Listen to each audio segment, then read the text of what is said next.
Ohio State will receive, and here we go. Brandon Ennis is the deep man. This one into the end zone for a touchback, and that brings on Julian Sayin, the California quarterback, who's been playing some lights-out football for Ryan Day. I tell you, it's his poise as a young guy. Touched on it just a little bit ago, and his accuracy. Those are his best traits. And if you're going to be the quarterback of this offense, you're going to have opportunities. There's no doubt. With all that skill around him, including Jeremiah Smith and Carnell Tate, I'm interested to see how aggressive Ohio State is early in this game with Julian Sayin on the road. Sayin last week against Minnesota, 23 of 27, 326, 3 touchdowns, no picks. 1st and 10 at the 25. Bo Jackson, the talented freshman in the backfield. Sayin throwing on 1st down. Underneath, he's got his man, Brandon Ennis. Everybody talks about Jeremiah Smith, Carnell Tate. Brandon Ennis is a keeper as well, gain of 11. Let's take a look at Ohio State on offense. Offensive line has been sensational this year.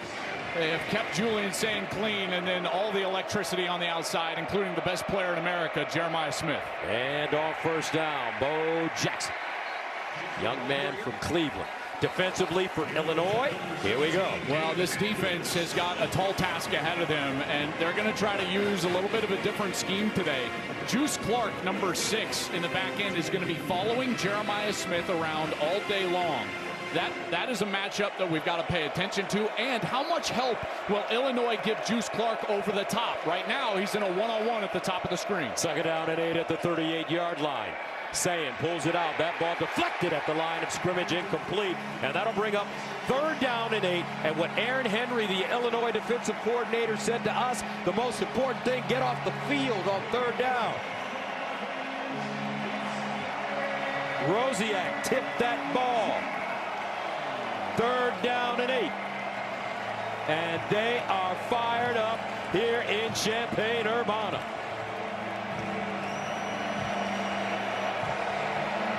C.J. Donaldson checks in at running back.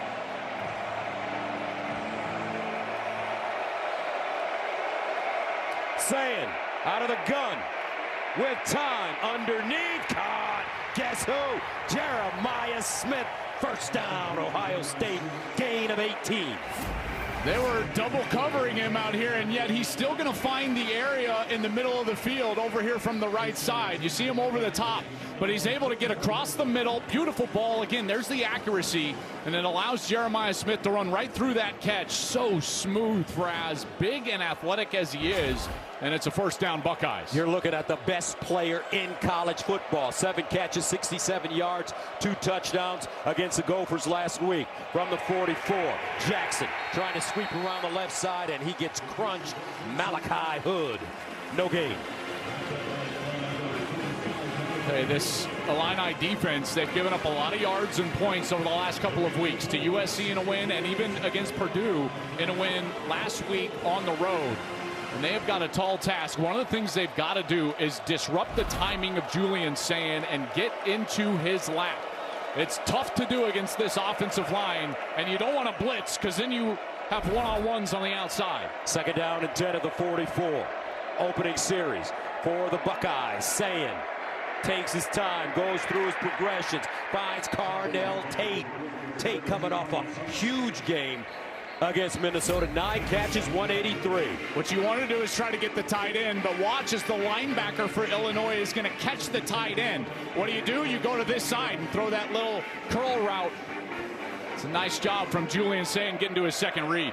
Sayin throwing dimes already. 1st down at the 33. Sayin lost it up. Incomplete. Carnell Tate, the intended receiver, Torrey Cox Jr., great coverage. The secondary is going to be under duress, there's no doubt. Ohio State, these wide receivers, they're technically sound. They run great routes, but they're also very talented. Miles Scott, the free safety, he's got to play great. Juice Clark, number 6, he's got to be excellent in coverage. 8th play of the drive coming up. 2nd down and 10 at the 33. They'll hand it off to Jackson, who has a hole, hits the sideline. Jackson out of bounds at the 15. And I tell you what, partner, this kid was destined for greatness. It's Bo Jackson. He better be great, right? I mean, you can't be an average back if your name's Bo Jackson. That's up front Luke Montgomery, number 51. Gus, when I watch the film, Luke Montgomery, number 51, he's playing the best football of anybody up front. They run it over that left side. No one there, untouched. Jackson gets better every week as a true freshman. You see him just get more calm, more patient. The vision shows up, and they're a good burst. First down for Ohio State at the 16-yard line of Illinois. Jackson again. Ooh. Some tough hitting there. Matthew Bailey coming up and making the stick. Matthew Bailey, just a giant hit in the hole, and there is an Illinois player down. Torrey Cox, number 5. Here he is on the outside. There's the big hit from Matthew Bailey. And Torrey Cox just goes down to a knee. We'll check on him when we come back. Remains in. Tate in motion. Inside handoff. Jackson with a little room. And he'll gain 3. And we talk about Bo Jackson being destined for greatness. Guess what his real name is? What's that? What's that? Lamar. So his name is Lamar Jackson. His daddy loved Bo Jackson. So he nicknamed him Bo. So it's Bo Lamar Jackson. You got no choice. Oh, my goodness. You got to be great. Come on now. What we doing, where we go at 3rd down and 4. At the 10, C.J. Donaldson replaces Jackson. Ryan Day, what a coach. 11th play of the drive that started at the 25. Julian Sayin has been perfect. Sayin fakes the pitch. Shovel pass inside. Didn't fool anybody. Max Clare, the Purdue transfer, picks up 2. Well defended by the Fighting Illini. Kurt Neal there. It looks like Ryan Day is going to take the 3. Remember on the first possession against Washington early in the year, he went for it on 4th and short in the red zone. They did not get it. Didn't get their first points until late in the second quarter. Here, after a nice opening drive, he's going to attempt to take the points. Jaden Fielding in to attempt a 26-yarder. He was 0 for 1 last week against Minnesota. Missed one from 53 yards.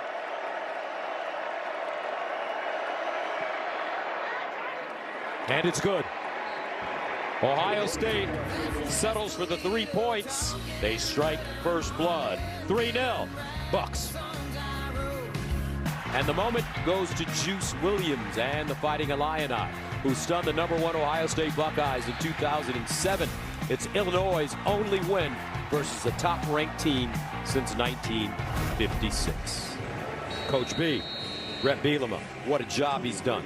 Led Illinois to a 10-3 season a year ago. The best since Ron Turner's 10-2 campaign in 2001, and only the 5th 10-win season in the program's 134-year history. Fighting Illini ready to get it back. Khalil Valentine back deep. He'll let this go into the end zone for a touchback.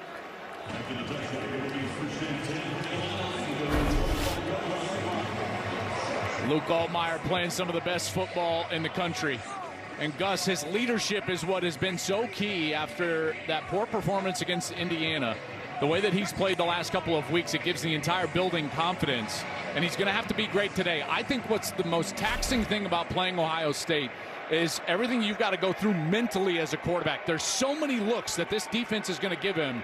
Every single play, this guy is going to be going through it all. First down and 10 at the 25. Altmyer on first down. Play action. He'll throw it. Looks deep and incomplete. That ball thrown behind Collin Dixon.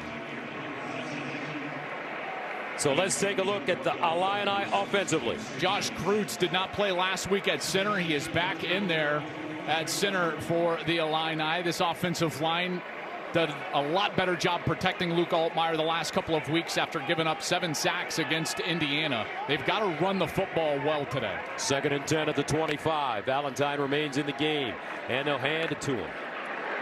With good leg churn there. He'll pick up 6, maybe 7 on the play. Stopped by Sonny Styles. Defensively for the Bucks. They've been the best defense in the country. Gus, you and I have been talking about this all week long. I think the thing that makes them most special, though, is the intelligence of 3 guys. It's Sonny Styles, it's Arvell Reese, and it's Caleb Downs. It allows them to do so many different things schematically for Matt Patricia, their defensive coordinator. Oh, it just so happens that they're also the most athletic players on the field.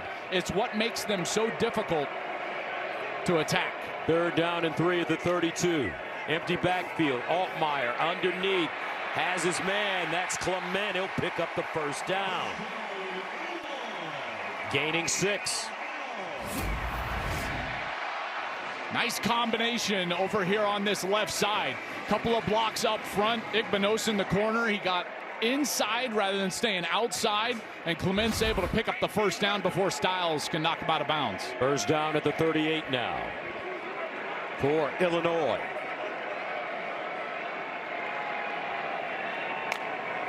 Altmyer, another quick strike to the far side. This time it's Beatty.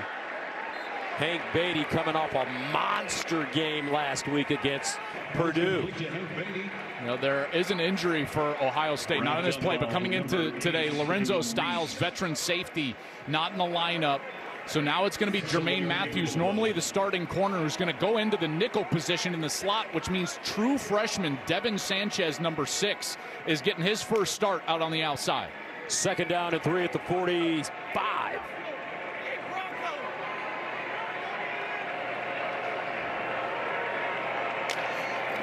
Altmyer handing it off, and Valentine goes down immediately. Kenyatta Jackson Jr., the senior from Miami, loss of 2. And he was banged up last week. Didn't play in really the back 3 quarters of that game against Minnesota. But Kenyatta Jackson, they're just a different defense when he's on the field. His length and athleticism at that defensive end position is just so superior. He's 6'6", 265 pounds. 3rd down and 5 at the 43. Can Illinois keep the chains moving? Altmyer underneath and intercepted. Ohio State. Pierce down at the Illinois 35. 1st interception of the season for Altmyer. That ball deflected by Jermaine Matthews Jr. This is such a good lineup change for Ohio State because Jermaine Matthews is normally an outside corner, but Hank Beatty for Illinois, he's been one of the most productive receivers in the country over the last couple of games. He plays in the slot, in the middle. So taking an outside cover player and putting him on Beatty allows you to play him in man, and it pays off right away. The tip ball, Peyton Pierce is there for the interception, and this Ohio State defense comes up with a big play early in this game. That's Altmyer's 1st interception of the year.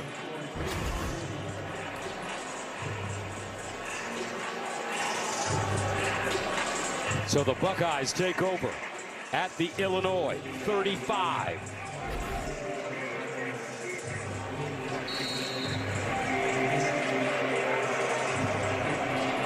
C.J. Donaldson in the backfield.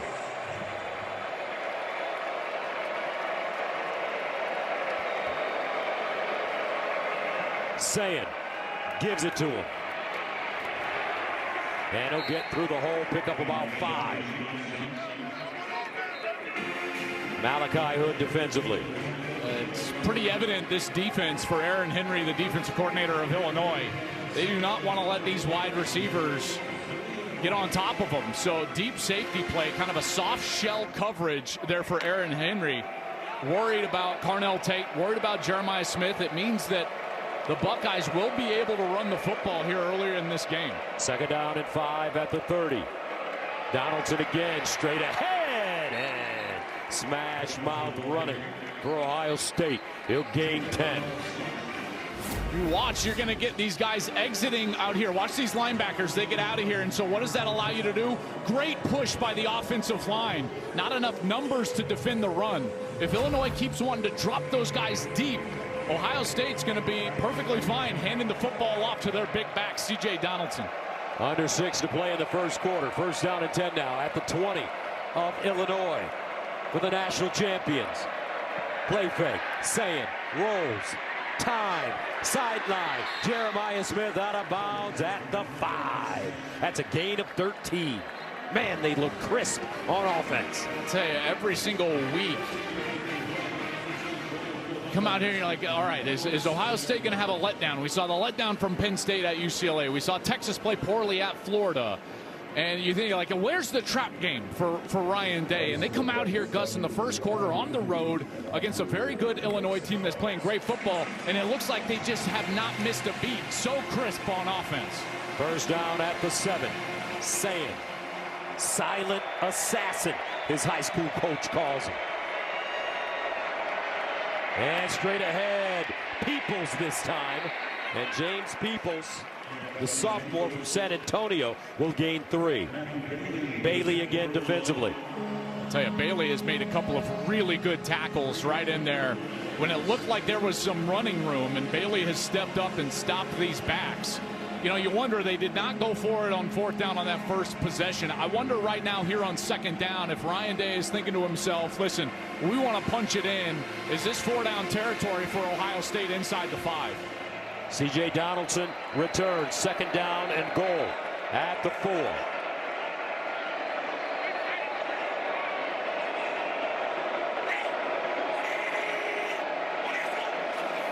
Donaldson on the pitch. And he's short of the goal line. He'll gain 3, but it'll be placed inside the 1. Is that Bailey again with a tackle? And does he get the ball across? No, forearm down, ball short. Great job by the official on the near side. And that was Matt Bailey again. A touchdown saving tackle as he was being blocked by Jeremiah Smith. 3rd down and goal. Inside the 1-yard line for the national champions. Out of the eye. Second man through. Touchdown. Ohio State.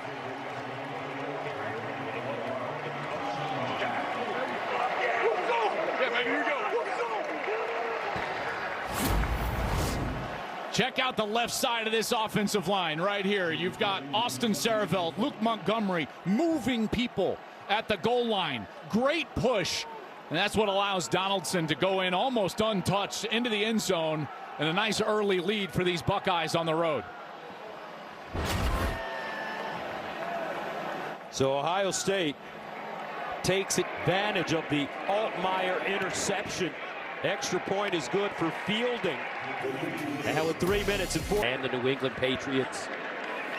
He's definitely made his mark on this defense from the 20. And here's the run.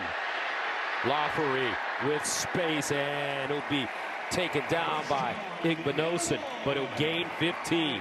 Illinois needs a good drive here. Yeah, they do. They need to possess the football here for some time, and they need to do that with these direct runs. You know, that's what they had success with against USC, is running right at the defense, get downhill, allow the backs to pick their lane, and try to move this defensive line off the ball. First down at the 36.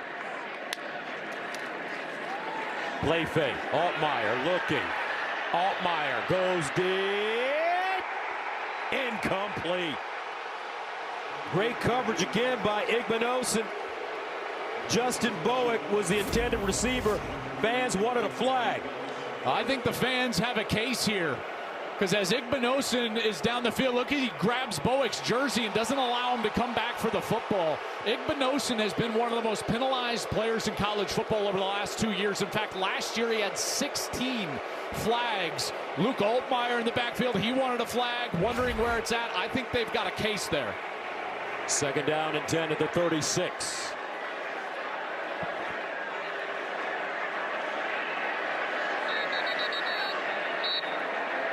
And a timeout called by the Fighting Illini.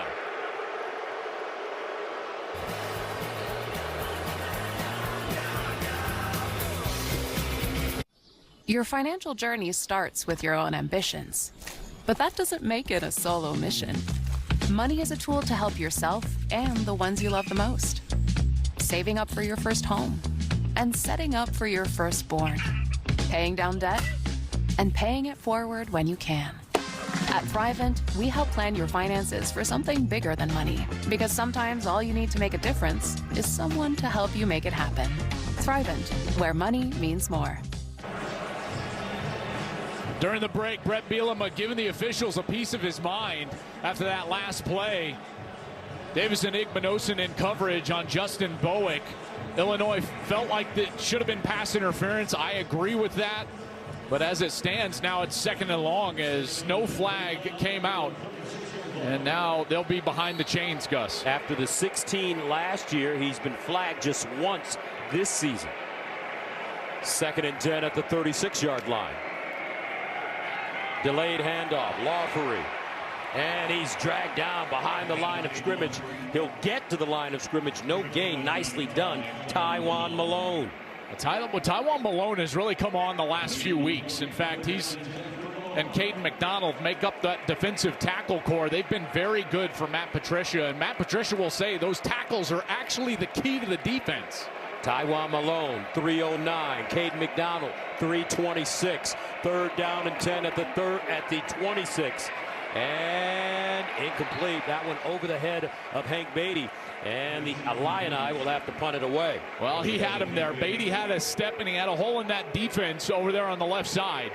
Altmyer has got to find him there, and obviously some frustration starting to show here for Illinois. You can see Altmyer shaking his head. They wanted the flag, but then they were unable to rebound. Like I said, open Beatty, got to hit him there. Keelan Crimmins will punt it away from the 21.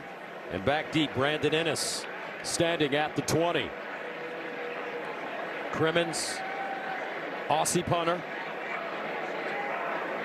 Played at Purdue and Mississippi State. And the ball fair caught at the 26-yard line. A 38-yard punt.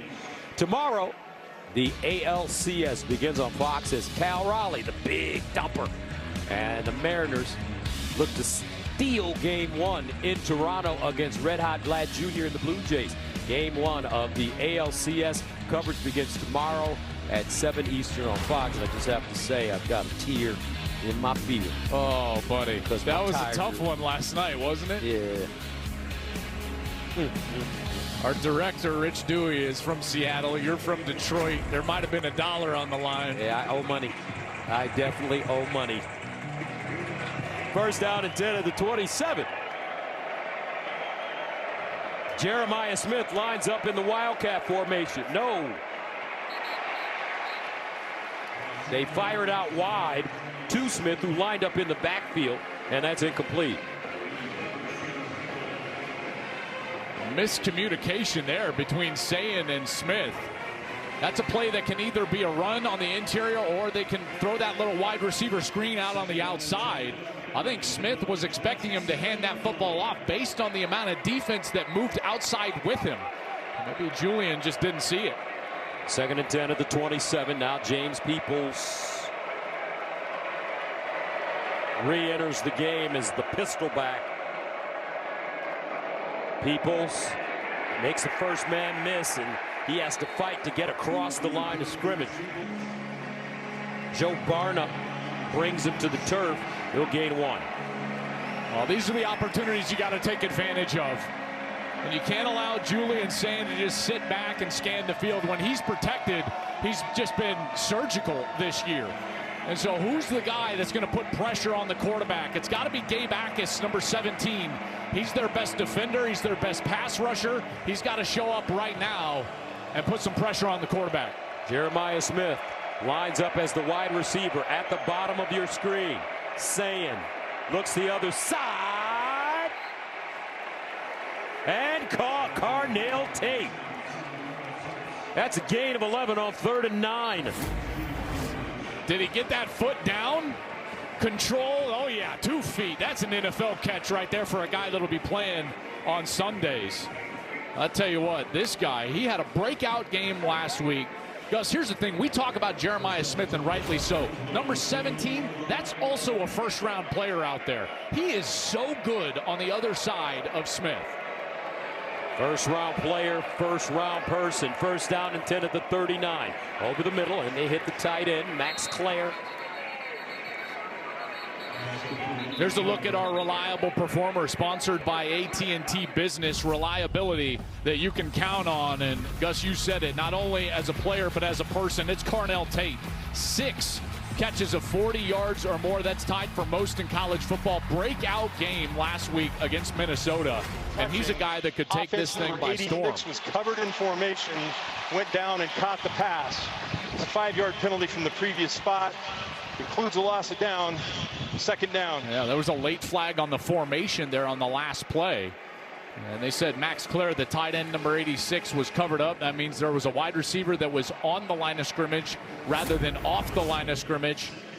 And you can see, yeah, you can see right here, Jeremiah Smith is on the line of scrimmage and Clare is on the line of scrimmage. So that tight end cannot go out and catch a ball. It's exactly what happened. 1st down and 15. At the 34. Bo Jackson, the freshman. They give it to him. Jackson picking his way forward.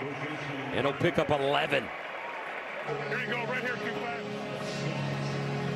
Tell you what, this Ohio State offensive line, you can see them improving day in and day out. And there's been continuity. All 5 of these starters have started all 5 games. I wonder if they'll even get a snap. I don't think they're going to snap it here to the end of the quarter. But Gus, you're exactly right. It's not just what they're doing protecting the quarterback, but it's also their ability to run the football. Those guys up front have been outstanding. All right, end of the 1st quarter. Buckeyes on top of the Fighting Illini, 10-0.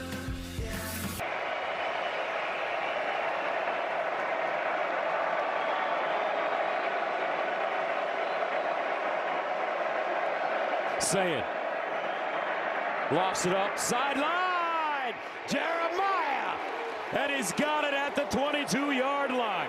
Beautiful throw, 33 yards, 1st down, Buckeyes. I'll tell you what, you're going to line up man-to-man coverage. This is difficult to do. He beats him off the line of scrimmage. The ball's a little underthrown.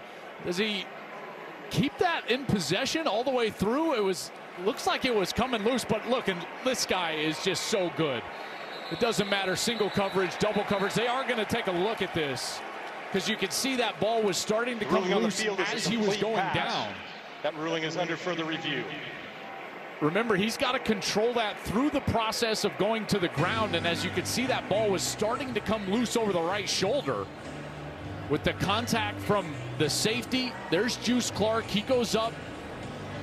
There's Miles Scott, number 10. And then he's got to survive the ground. And that's where I felt like the ball came loose and he lost a little control there. We're joined by our rules analyst, Mikey Rulebooks, Mike Pereira. Mike, what do you think?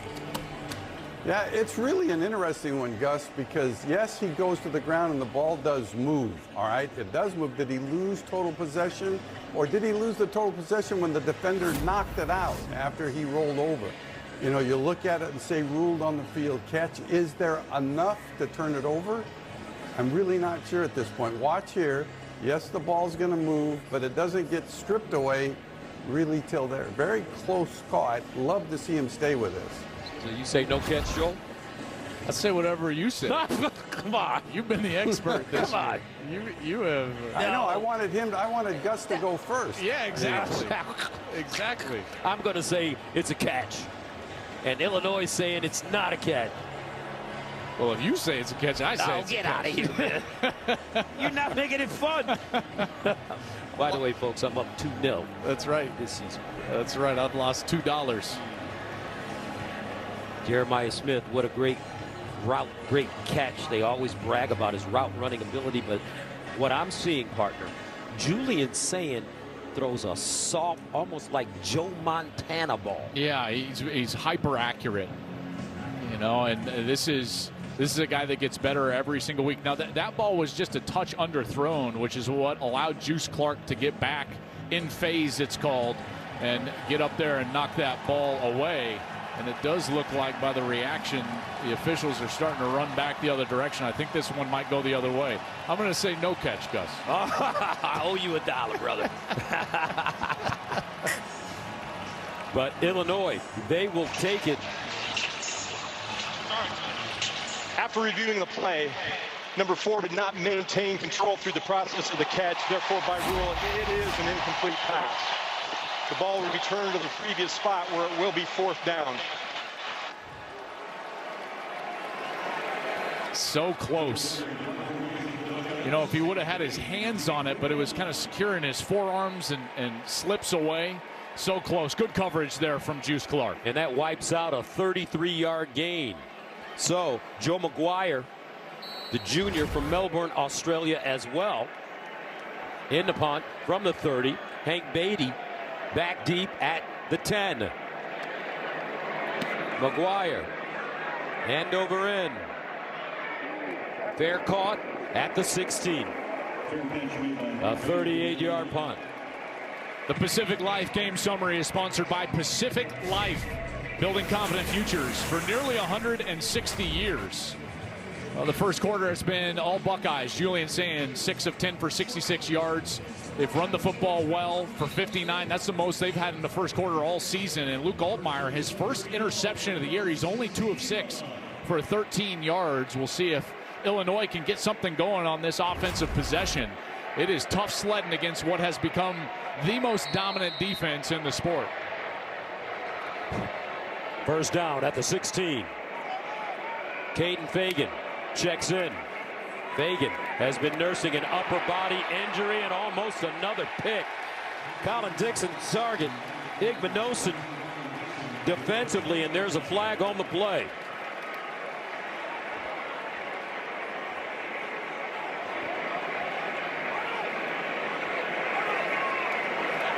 Tim O'Day, your referee today. Pass interference, defense number 26. The ball will be placed at the spot of the foul. Automatic first down. Peyton Pierce. Correction, foul is on number 1. Yeah, I was going to say, I don't think Peyton Pierce is even in the game. Okay, it's Igbinosun. Yeah, Igbinosun arrived just a little early, going through the back of the wide receiver right here. They're trying to run the run-pass option, the RPO, and there's that right hand right in front of the official, turning the wide receiver as Collin Dixon tried to get there. And Altmyer, he wanted the flag earlier on Igbinosun, but they got this one. Igbinosun improved because he practiced this year while wearing oven mitts so that he isn't tempted to try and grab receivers. Didn't work for him right there. First down and 10 of the 26. Altmyer near side. Beatty turns it up with space. And he'll gain 8 yards on first down. Arvell Reese with the tackle. Well, this Illinois team has got a couple of things at their disposal. One, they've got to run the football. I've been saying that the entire first quarter. They got to get downhill at this Ohio State defense. Then it becomes about Luke Altmyer diagnosing the coverage and putting the ball in the right spot when they want to throw those bubble screens on the outside. The run pass option over the middle, which we've seen a couple of times. That's really the recipe for them to move forward. Second down and 2 at the 34. Fagan remains in the game. He's a big running back. 2:55 first down. Now this is what Coach Bielema told us in our meeting with him yesterday. Remember, Joel, he said he watched the Patriots versus the Giants in the Super Bowls, and he realized he needed to spread out this Bill Belichick defense and go a little fast. That's right, and try to unlock some of the safety disguises with backfield motion, use a little bit of tempo, but then still run downhill at that defensive line, which they're starting to do a little bit. First down and 10 at the 39. Play fake. Altmyer sets up all day to throw.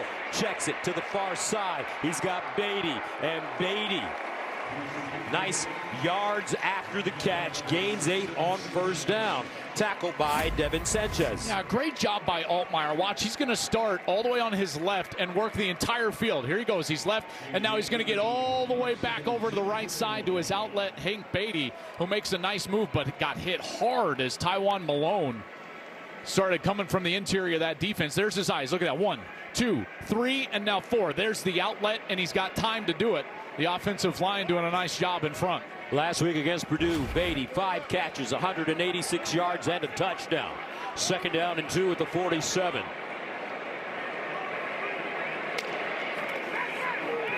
Altmyer over the middle and broken up.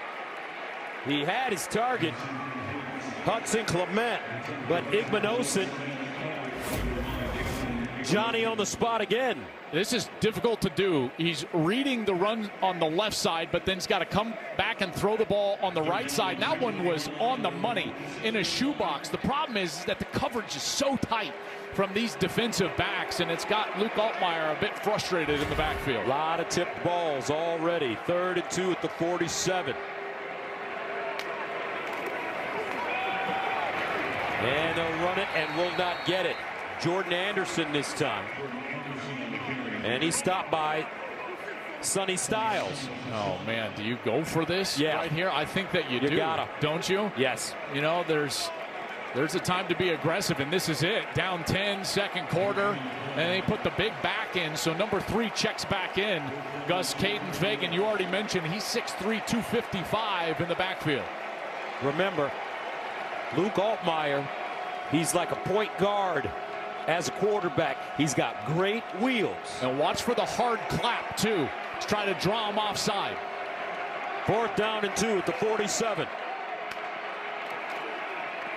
They'll hand it off, looking for that first, and they should get it with Fagan. Looks like Fagan got pushed forward by a Buckeye. I was going to say, the last Buckeye in there, I think, was Caleb Downs. Watch number 2. He comes in from the right side. It looks like Fagan is short, but then Downs jumps on the back of him and moves him forward a half yard. I think it's what's allowed him to get the line to gain, falling forward, and the Illini will stay on the field and move the chains. 1st down and 10 at the 49. 10:43 to play in the second quarter. Khalil Valentine checks back in. Altmyer, here's the reverse. Altmyer trying to throw it, and it didn't fool anyone. Pressured by Caden Curry, the senior from Indiana. Look at the discipline of this defense. Watch these guys back there. Watch, you know, you got safety back here, and they're all just going to take off into their zones, eyes in the backfield. Doesn't fool anybody. And I think that that comes from the confidence they have in the defensive line. You know, that 2nd and 3rd level of this defense, they know that those guys up front can control things, so they don't have to commit to those little trick plays too early. 2nd down and 10 at the 49-yard line. And Fagan running. He'll get outside. Nice stiff arm dragged down from behind by Caleb Downs. And it's a gain of 3. I will say this, you know, we haven't talked a lot about this defense yet, but they give you so many different looks, and right now they're going to run onto the field what I would call their dime package. What does that mean? Well, they're going to take defensive tackles off the field, and they're going to put a 6th DB on the field. And this is a package that they use with 2 defensive ends, try to get more speed on the field. You've got Kenyatta Jackson and Caden Curry as your outside defensive ends. 3rd down and 7 at the 48. Trips at the top of your screen. Altmyer in trouble. Reverses. Sideline caught and 1st down. Cole Rusk found a soft spot, and he'll pick up 10 on 3rd and 7.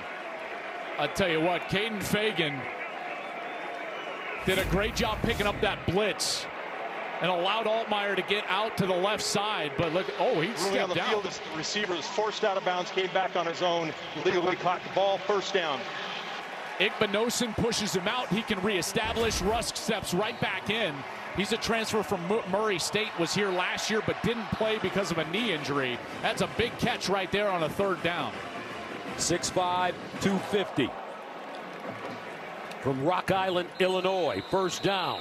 Best drive of the day so far for the Fighting Illini. Play will look to see if the receiver was inbound at the time of the catch. You know, the one thing I was just going to say is, yes, you can be the first to touch it after being forced out, but Gus, you've got to get yourself completely back inbounds and reestablish. You just wonder how quickly he was able to get back in. See that last step, his right foot was actually on the sideline and hadn't firmly gotten himself totally back in. You see that right foot? That's going to be very close. Very close. Ruling on the field is a catch. And I can't tell from that angle, partner, if that foot was out of bounds. Yeah, it's tough to tell. He clearly gets pushed out, but then he's got to reestablish. That's a tough call. Gus, what do you say? I say it's a tough one to overrule. Mike Pereira, what do you think? Well, you know, we were looking at this really closely. The key is the left toe on the ground with the right foot now off the ground that was out of bounds. So as long as that toe's on the ground, that counts as reestablishing. So it's reestablishing with the body part.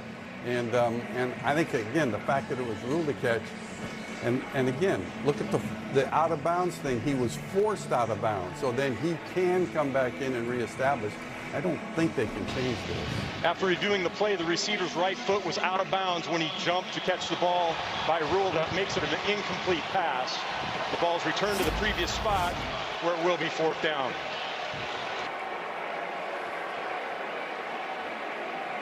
There you go. These officials doing a great job here today, early on. Tim O'Day, your referee. That makes it 4th down and 7, so the Fighting Illini will have to punt it away. Crimmins from the 37. Innes standing inside his own 10. Low snap handled. Oh, he had his knee down. Wow. Oh, my goodness. He caught that snap with his knee down. The punter received the snap with the knee on the ground. Ball becomes dead. Timeout on the field. Oh, my goodness. That's like a turnover. Knee down, ball in his hands. First down, Buckeyes. Self-inflicted wounds. Buckeyes will take over after this. First down and 10 at the 38.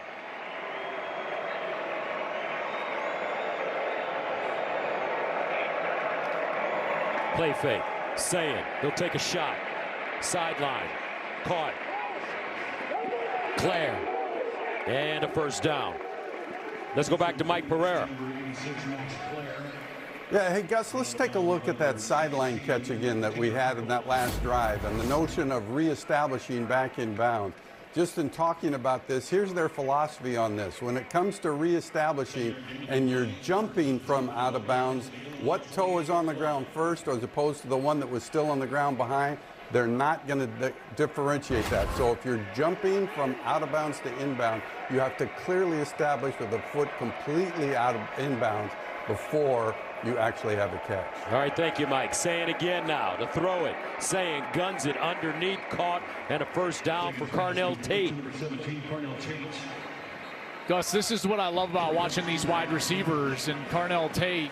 You see him come back to that ball, work back to the quarterback. That's detail.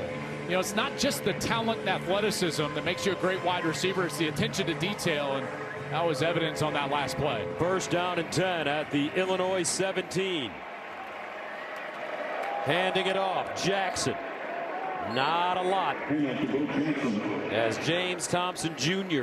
Wrapped up by James Thompson Jr. wraps him up. A gain of 4. Yeah, James Thompson has played really well for Illinois. He transferred in from Wisconsin, and he's really solidified the middle of that defensive line. He's 6'6", 310 pounds, a huge body in there from Cincinnati, Ohio. That was a nice stop on first down. 2nd and 6 at the 13. Jackson, single setback. Tate in motion, lines up in the slot. Play fake, Saying rolls, takes his time, and he'll just walk it out of bounds. Got a little shove at the end by Joe Barnum. No gain. I'd say that was, got to pitch a tent on that one because there was all sorts of guys falling over. Watch, Tate's going to hit the tight end. They fall over. You got a tight end out in the backfield. He falls over back there, and Saying's like, well, hell, if no one's going to stay on their feet, I'll just run for it, boys. So that brings up 3rd down and 6 at the 13-yard line for Ohio State. Ohio State, 18 plays in their opponent's territory. Saying delivers, incomplete. Carnell Tate the target. That one thrown a little wide. Torrey Cox Jr. in coverage. That one looks like a little miscommunication as well. It looked like Sayin was expecting Carnell Tate to go to that back shoulder fade. And he threw it back to the pylon. They're having a discussion right now over on the sideline. Look, Sayin saying, hey, listen, I need you to fall out of that route. Carnell did not, and they're going to have to settle for a field goal. So fielding good from 26 yards. This one from 31 yards away. And it's good. 13-0. Ohio State on top of Illinois. 6-4 on defense. Woo. They've got some dudes. 1st and 10 at the 25. 6:43 to play. Second quarter. Valentine, the pistol back. Altmyer.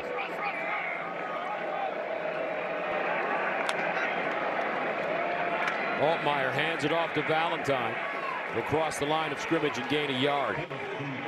Jalen McClain, the safety defensively. Oh, gosh, they're going to give the Ohio State the ball. The ball came out late. Caden McDonald came out of the pile. VAR official came in pointing their direction. Ruling on the field is the fumble recovery defense. First down. Valentine was shaken up on the play. You can see as he's trying to, oh, look, his leg collapses right there. Oh, my goodness, that's just terrible to see. And so he doesn't have a body part down as McDonald was pulling on that football. And they're going to carry Khalil Valentine off, who ran the ball so well last week against Purdue. They've been struggling at health at the running back position. Caden Fagan came in with a shoulder banged up today. He's gotten some time. Aidan Laughery is finally healthy and back in the lineup. But there, McDonald, you can tell as he was ripping at that football, he fell on the leg of Valentine, and now Ohio State, another short field offensively. McDonald, 326. For the review. They're going to see just if he had any body part down. When that ball was starting to come loose. So here's McDonald.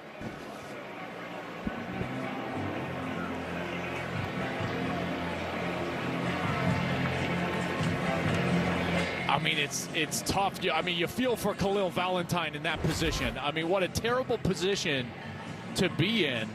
But I didn't see any body part down. Good to see him at least walking on the sideline after being carried off.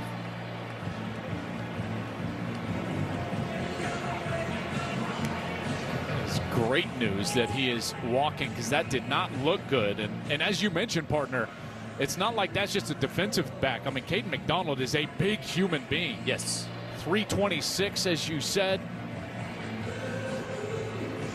Valentine will head into the tent as they take another look at this. Valentine, 200 pounds.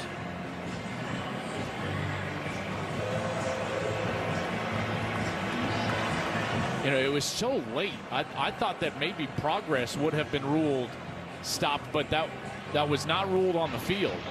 After reviewing the play, the ruling of fumble recovery defense is upheld. Fourth down, Ohio State. So Ohio State forces the turnover. Oh, my goodness. And just think about these massive plays that have gone against Illinois. That first down that then comes back because Rusk didn't reestablish. Then all of a sudden the punter, his knee is down, which, by the way, I feel like they should change that rule in college football. And obviously in the NFL, your knee can be down because you are not touched. Well, in college, they should afford the punter the opportunity to go down to a knee and then still get the ball off. That's just a personal opinion of mine. But then now another turnover and a short field for this offense. So from the 26-yard line now for Ohio State, first down. Jackson on the toss. And Jackson wrapped up at the line of scrimmage. Nicely done. Rosiak, no gain. Let's check in with Jenny. Well, no, you guys witnessed as well that moment between Julian Sayin and Carnell Tate, discussing a little bit of that miscommunication when they were leaving the field. Well, those conversations continued on the sideline, but in a really positive way. And Coach Day pulled me aside before the game. We talked a little bit about Julian, and he said he's starting to find his voice, his confidence. I have to say, guys, I talked to Julian before Texas. I talked to him this week. A totally different player in terms of his confidence in leading this group. All right, Jenny, 2nd and 10 of the 26. Jackson. James Thompson with the stop, a gain of 4. This Illinois defense is held up fairly well against the run, and what that allows you to do is get to these 3rd downs with an opportunity to get off the field and force Ohio State into another field goal opportunity. And that situation has come up again. You've got to try to find a way to get pressure on Julian Sain, but you can't do that with man coverage on the outside. You know, it looks like right now they are showing man, which means Jeremiah Smith would be in a one-on-one at the top of your screen. 3rd down and 6 at the 22. Sain looks that way. And caught for a 1st down by Jeremiah Smith. It's too difficult of an assignment because of the way that he gets off the ball and threatens you down the field, and it just allows him to drop out of that route. Slaps him by, and Juice Clark gives up the space. He knows where he's at, 2 feet in bounds, and Jeremiah Smith moves the chains. Smith so far 3 catches, 38 yards. Sain 9 of 14, 94 yards. 1st down at the Illinois 15. Ennis in motion. Peoples has to fight, and he'll be tackled for a loss by Matthew Bailey. Tell you what, this man has been playing some great football this season. A loss of 2. Has. You're exactly right. And also in there was Gabe Akis, which slowed down that play and allowed Bailey to get in there, Gus, like you said, and make the play. He's made several plays right there near the line of scrimmage from that safety position, in particular in the red zone as you play closer down towards the line. He's 6'2", 215. From Moline. 2nd and 12 at the 17.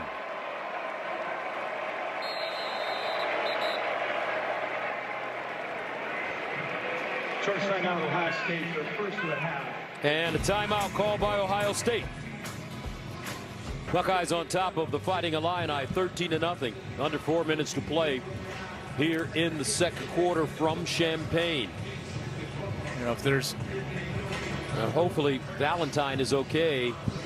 Went off the field, had to be carried off the field, but then he started walking on his own, now on the bike. And watching the film, which is more important because you know now he's like, all right, I'm back in this thing and hopefully back on the field on the next series. 2nd and 12 at the 17-yard line.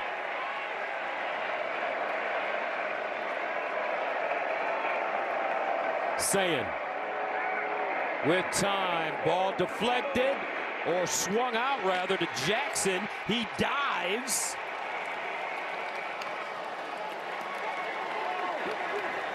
And a touchdown.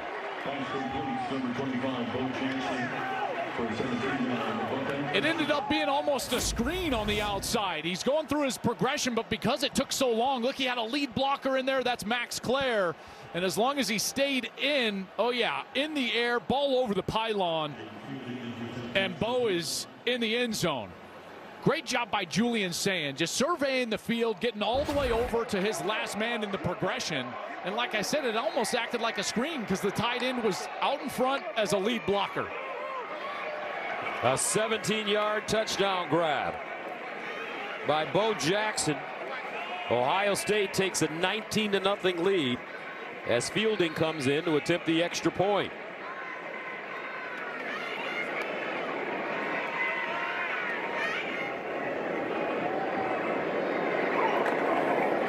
And it's good.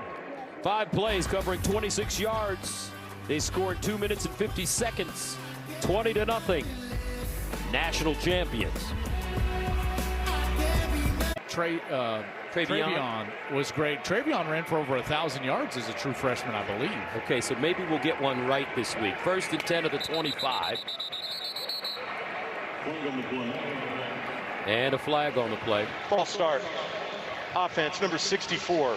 5-yard penalty. 1st down. So hold on. Who do you pick? Come on. Travion. Okay, I'm going to go with JK. All right, who holds the Ohio State freshman? JK. Oh, Dave Hey, baby. I still, every time I see an Ohio State fan, and they bring up one of two things. They're like, hey, tell Gus I got barbecue back there. Or they say, JK all day. I tell you, they gave us barbecue. I can't even eat barbecue anymore. First down at 15. Wait, what? No. This 58, bro. It doesn't work out that well. Over the middle, and it's caught. Clement. And Hudson Clement picks up 17. His knee was down. Good throw there from Luke Altmyer. Best of the day. 2 timeouts remaining for Illinois. Altmyer again over the middle, and again he completes it to Hudson Clement. Clement came in with 13 catches on the season. Now the Fighting Illini moving the football. Yeah, and this is how you have to attack this defense. You get them into more base structures. Also, Luke Altmyer, this is how he wants to play, with tempo. First down at the 48. Altmyer again on near side. Collin Dixon turns it up. He'll gain 7.5, maybe 8. You know, this is the type of quarterback. He's so experienced that at times as a quarterback, you go over and you're like, all right, give me the ball. Not in let me run it, but let me go out there and be a point guard. Give me the game, and that's what it feels like right now. Second down and 2. Here's the run with Fagan. First down, Illinois. As they get to the 30, a 9-yard gain. Yeah, and Fagan is reaching for that shoulder again, and he's going to come out. I told you he was banged up a little bit with that shoulder. He goes down to the turf on that side, and he's got to ask out. But this is a huge sequence here. Obviously, 20-0 hole. You got to come back. But they did defer after winning the toss, so they do have the first possession to start the second half. So a chance here to get a couple of possessions where they can try to get some points on the board. First down and 10 at the 31. Altmyer over the middle, checks it down to Jordan Anderson. A 6-yard gain, and that takes us to the 2-minute timeout. 20-0 Ohio State, but Illinois finally moving the football. With expenses, health insurance doesn't cover. Welcome back to a beautiful day in Champaign. Buckeyes now outscoring the opposition 207-25. Rob Stone here with you, coming up on the State Farm at halftime. Alabama tries to bump Mizzou from the ranks of the unbeaten. Number 4 Ole Miss looks to go 6-0, and number 25 Florida State, guys, having some issues at home with Pitt. We'll see you at the break. All right, thank you, Stoner. Second down and 4 at the 25 for Illinois. Altmyer and the Illini really moving the ball efficiently on this drive. Altmyer over the middle, caught. Should be a first down. Hudson Clement again. And it is a first down. Yeah, I just love this series because this is just a Luke Altmyer series. Letting him be the point guard. It's a lot easier as a quarterback to find this rhythm when you're in a 2-minute style tempo like they are on this drive, and he's been terrific. First down at the 20. Altmyer near side throw. Clement. And he'll get to the 16. A gain of 4. Reese with the tackle. This is what they were talking about in the meeting yesterday. Spreading them out and going quick. That's right, and they're not substituting. So those 11 for Ohio State have to stay on the field. They can't call those blitzes. They can't get fresh pass rushers on the field. Second down. The fade in the corner. Caught. Bowick. A flag on the play. If it stands, it's a touchdown. Pass interference. Defense number 6. Play is declined. The result of the play is a touchdown. Touchdown, Illinois. Man, they marched it up and down. And Bowick runs a great route and makes a terrific catch. He's their red zone target. There you see the tug of the jersey. The only thing is that nothing actually hit in bounds. I'm sure this will be reviewed for the touchdown perspective. The penalty will stand, though. I think this is going to come back from a touchdown. There's the grab of the jersey, and the young corner, Devin Sanchez, gets called for it. Bowick is really a big guy, 6'4", 210, and he's really good in the air. There was a flag on the other side as well for P.I. Igbinosun. There's a flag. There was a flag on Sanchez, both sides. That's Bowick's, if it stands, 5th touchdown. But like I said, partner, nothing came down in bounds. So I could see this coming back as it relates to a touchdown. But then obviously the penalty would be enforced and it would be an automatic first down for Illinois. Bowick from Powder Springs, Georgia, Ball State transfer. Devin Sanchez all over him.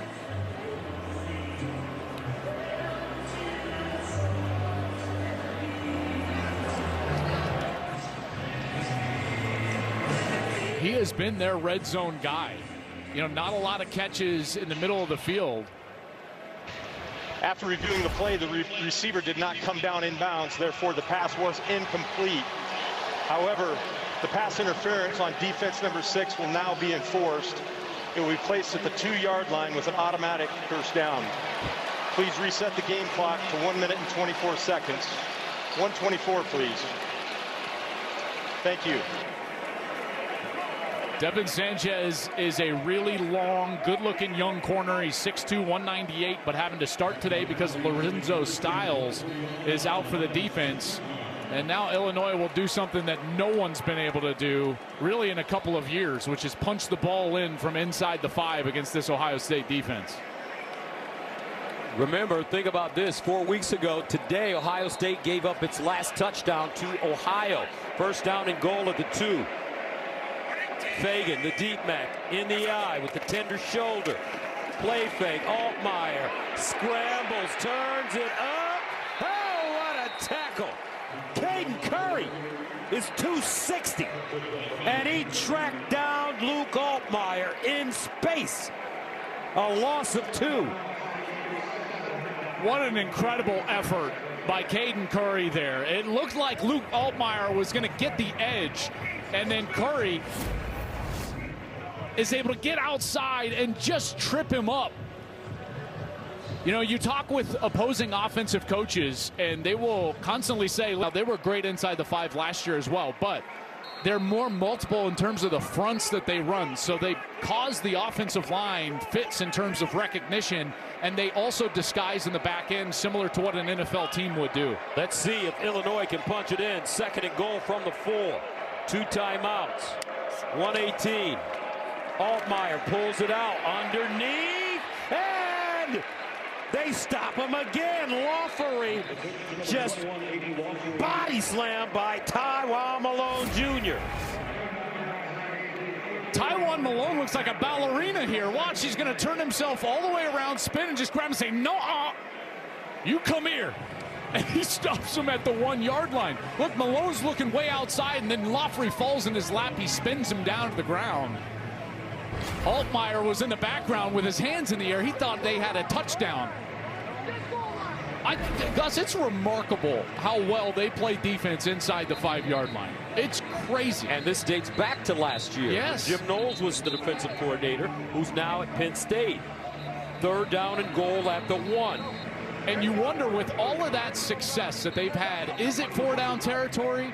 You know, would you just take the points knowing that they're going to get the ball? Illinois, of course, after halftime. You got to go for it, I would say. I would think, and to be honest with you, I don't think you can run at the interior of that team. Look at all those guys. Those are all 300-pounders standing with their heels on the goal line.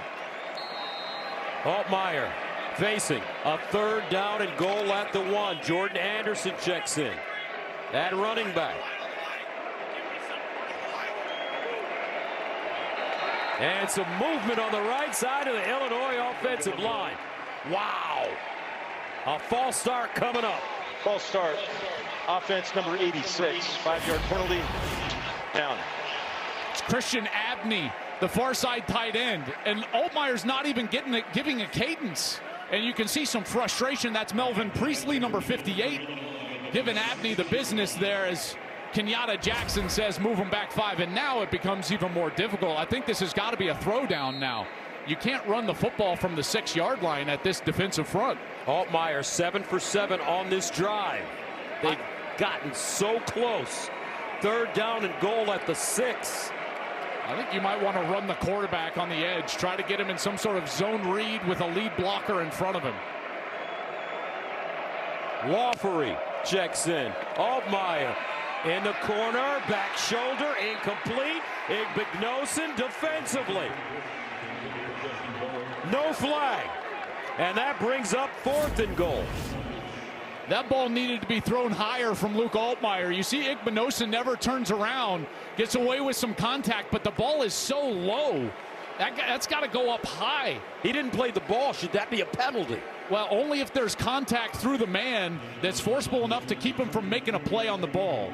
And they deemed that contact, even though it was there, was not inhibiting the wide receiver's ability to get back from the ball. It's questionable. That's a close call. So they will attempt a field goal from 24 yards away. David Olano and the Fighting Illini finally on the board. 20-3. 1:05 to go in the second. 25. Sayin looks backside, sets up a screen with Jeremiah Smith, and he's gains a couple of yards. But drop quickly. Ohio State out of timeouts, as you mentioned. 2nd down and 8, not in a rush with the lead. Sayin, sideline throw caught by Max Clare, gain of 4. Their kicker, Jaden Fielding, he's attempted from over 50 yards, but has yet to make a kick from over 50 yards in his career, which means you really need to get this ball to feel decent about it almost all the way to the other 30-yard line. Attempted a 53-yarder last week. He had enough leg, but he was wide left, kind of hooked it. Good from 26 and 31 today.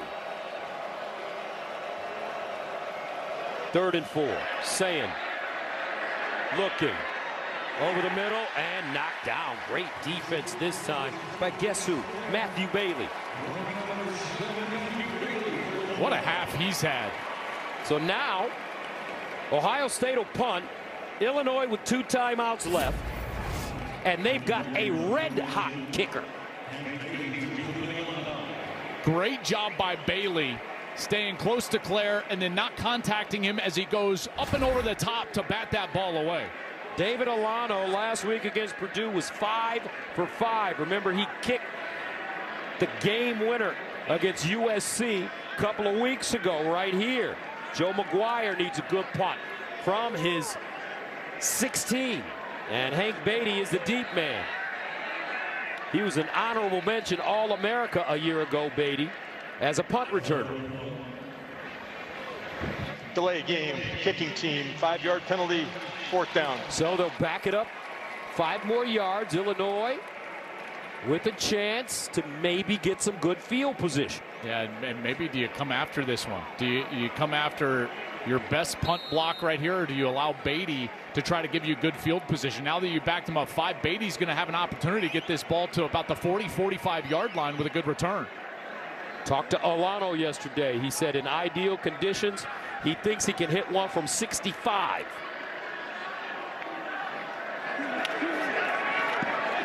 They send it away. Far side. And it goes out of bounds inside the 35. And that is a 34-yard punt. And there's David Olano. Now, Gus, down on the field before the game, watching the kickers go through their pregame warm-ups. The opposite direction is where they were hitting all the long field goals. The wind is traveling what little wind there is from left to right. So the kickers, from a range standpoint, going the direction Illinois went, they were about 5 to 7 yards shorter than going left to right. So I think that Illinois needs to get this ball to about the 35-yard line to feel good about the range of their kicker. And remember how the Fighting Illini moved the football on their last drive through the air. 1st and 10 at the 40. 2 timeouts left. Altmyer all day to throw. Checks it down to Anderson, and he'll just walk out of bounds around the line of scrimmage. A gain of 2. What's nice is those 2 timeouts in the pocket, so Luke Altmyer can work across the middle of the field, even short of the 1st down marker, and they can still stop the clock. Where do they need to go to get in field goal range for Olano? Yeah, I think this direction, it's probably about the 35-yard line, 36-yard line. So they need about 25, 30 yards. 2nd and 8 at the 42. Altmyer looking. Altmyer fires. Oh, incomplete. Hudson Clement had his hands on it. Just couldn't haul it in. He got all sorts of time in the pocket, and this one is just out of the reach of Clement. Ran a beautiful route. He's behind the defense, and boy, you'd love to see him come down with that one. And Altmyer again shaking his head in the backfield. Just not his best day so far. 3rd down and 8 at the 42. Big play here for Illinois. Trips at the bottom of your screen. Here comes a pressure. And Ohio State gets to him. Kenyatta Jackson. Arvell Reese. A loss of 8.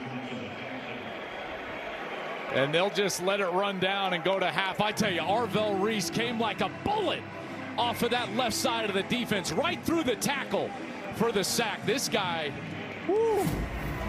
Gus, watch your guy, Arvell Reese, right through the tackle, just shoves him into the lap of Luke Altmyer, and it's a party in the backfield with Kenyatta Jackson and Arvell Reese.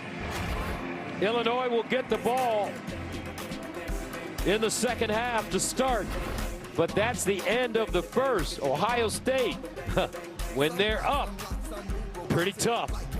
Rob and the boys after the break. Make anything happen when you're making mistakes. Luke Altmyer needs to be better. We will be better in the 2nd half. All right, 1st down and 10.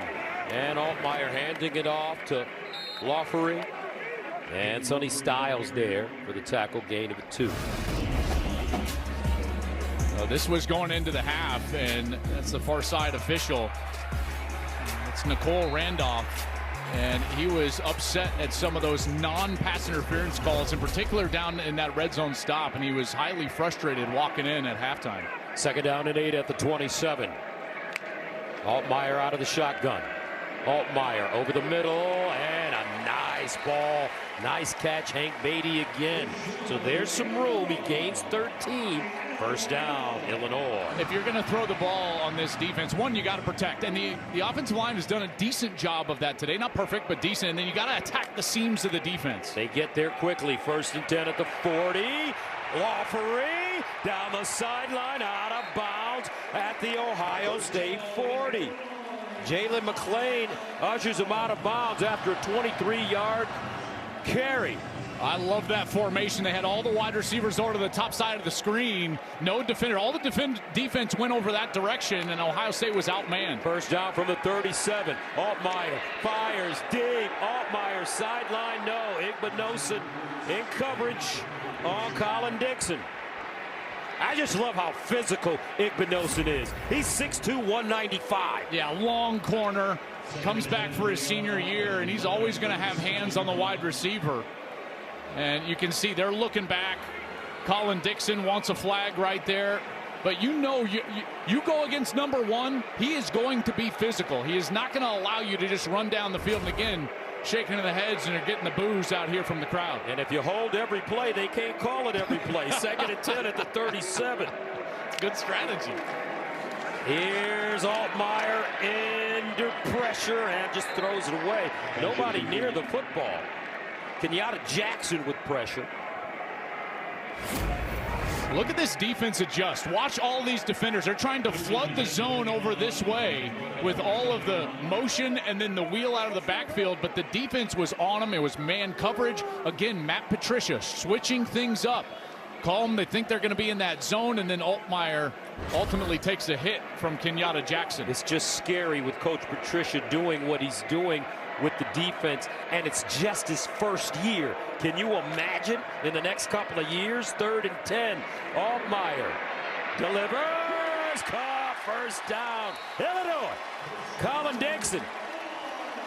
Uh-oh.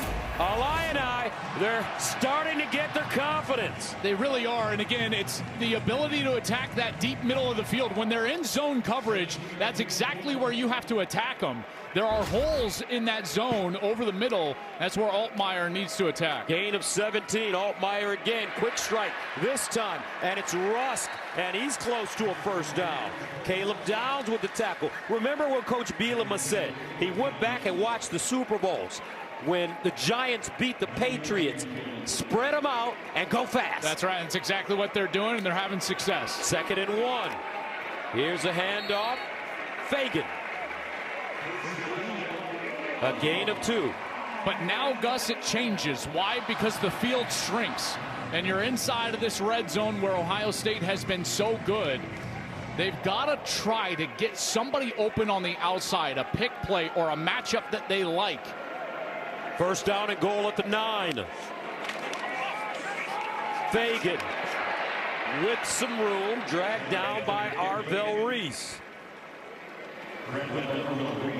Their biggest target is Justin Bowick. He's going to check into the game. He's number 0. Remember, he's 6'4", 210. He's a matchup that they could like on the outside. But you've got to try to decipher, is Ohio State going to be in man coverage or are they going to be in zone coverage? 2nd and goal at the 7. A touchdown here would speak volumes for this Illinois team, especially from a confidence perspective. Laughery, the pistol. They dump it off. Short side. Beatty down at the 1-inch line. Igbinosun with the saving tackle. Beatty tried to spin himself back to the goal line. Does that ball break the plane? It looks like it's short. Left forearm on the field before that ball gets to the goal line.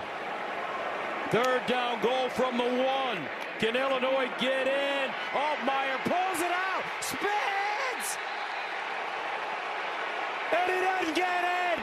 Sonny Styles denies him. Wow!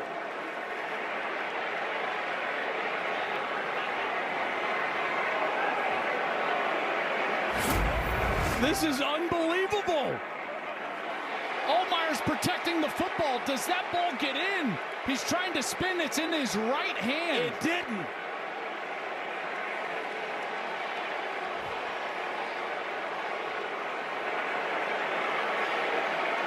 I think Brett Bielema is going to want another look at this. The fact that the ball's in the right hand, it's not over the goal line, and so when he's down, it's short of the line to gain. I think that was a good spot by the official. So they'll take a look. Coach B. Replay will look at the previous play. The ruling on the field was short of the line to gain. Short of the goal line. Gus, how do they do this at the goal line? It's wild. And we saw this last year. Yes, time and time again. This is the 2nd down play. Beatty spins around. He's short. The left forearm goes down. Then on 3rd down, Altmyer is out here, same side of the field. And there's Sonny Styles. And because that ball is in his right hand, when he actually goes down right there, it's short of the goal line. We do have a camera, a cart cam that's right there down the goal line, but it was being blocked. That's the best look they're going to get, and there's nothing that's going to overturn the call on the field from the looks that we're seeing right now.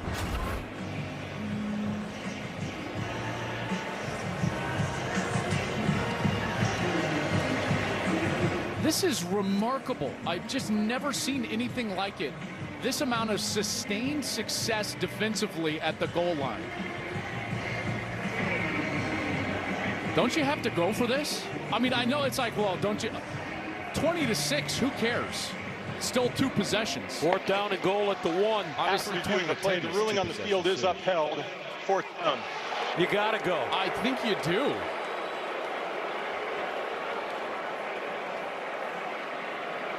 I mean, they can't do it again. I mean, this is...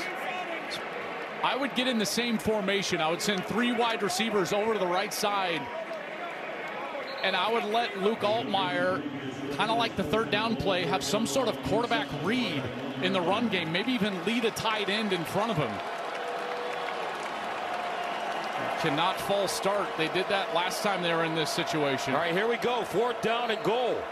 At the 1, Aidan Laughery in the backfield, out of the offset eye. They pitch it to him, and they'll get it. Woo! Illinois. Hank Beatty with the pitch. Great call by Illinois. Now that is an unbelievable design right there. You hand it to Beatty, he's in the backfield, and then he executes an option out to Laughery right there. The handoff option play. Of course they have that in the playbook. They walk into the end zone. Boy, it was tough, but they paid it off. 12 plays, covering 75 yards. The Illini score to open the 3rd quarter. First rushing touchdown allowed by Ohio State this year. Extra point is good. 20-10. Folks, now we got a game. Illini with confidence. Coach B, here we go. All right, 20-10. Ohio State on top of Illinois. But I love that last play. Yeah. You looked at Matt Patricia on the sideline, and he was like, well, I don't see that being a bet. You got me. So here's Ennis. And Brandon Ennis hopping forward. And he'll give Ohio State some great field position. So, you know, Gronk's got to, now that he's on the pregame show, he's got to pronounce all these hard names, Joel. Check this out. Watch this. And you got to give credit to this rookie sensation wide receiver out of Ohio State, Emeka Egbuka, going for over 100 yards. Emeka Egbuka. I'm getting confused. I don't believe any of that Gronk shtick. I think he's like a Mensa person. And that's an act. Oh, well, he's going to have an easier time. All the way to the bank. When Jeremiah Smith gets there. Happy better. Time. Emeka Egbuka. Hey, you know what, Gronk? I resemble that remark. First down and 10 at the 37. Here's a handoff to Donaldson. And let's see if that last touchdown ignites this Illinois defense. Yeah, they've got to come out. And they've got to, one, stop the run on first down. Okay, check. Well, now you've got to make sure that you're not allowing a big play over the top. They've done a nice job keeping their safeties deep, not allowing these wide receivers to get over the top. Loss of 1, 2nd down and 11. Sayin over the middle. Oh, he's got his tight end on the seam route. Max Clare. Big throw, 24 yards. He's like the lost guy in this offense. Transfers in from Purdue, where he was a second-team AP All-American. And at least in the preseason, like, this guy is a great player and got one-on-one and made him pay. First down to the 42 now. And the handoff to C.J. Donaldson. James Thompson with the tackle. Every week, Max Clare gets a little bit better and more integrated into this offense. Last week against Minnesota, he had 5 catches for 63 yards, and that was a big completion right there on 2nd down. Looking like a young Brent Jones, the legendary San Francisco 49ers 3-time Super Bowl winning tight end. 2nd down and 8 at the 40. You worked with Brent. That's right. Worst days of my life. Here's the handoff, Jackson. And Eckes with the stop, gain of 3. Another chance here for Illinois, trying to get off the field. You know, where Ohio State has had success is versus soft coverage on the outside, just throwing it out to Jeremiah Smith or Carnell Tate on those short underneath routes on the outside. I wonder if Illinois will maybe put a safety over the top and allow these corners to play tighter coverage on the outside wide receivers. Jeremiah Smith, the receiver at the bottom of your screen, number 4. He's got bump coverage in one-on-one. This might turn into a fade. 3rd and 5. And some movement on the left side. This may go against the Buckeyes. Before the snap, timeout Illinois, their first of the half. It will be 30 seconds in length. So a timeout called by the Illini.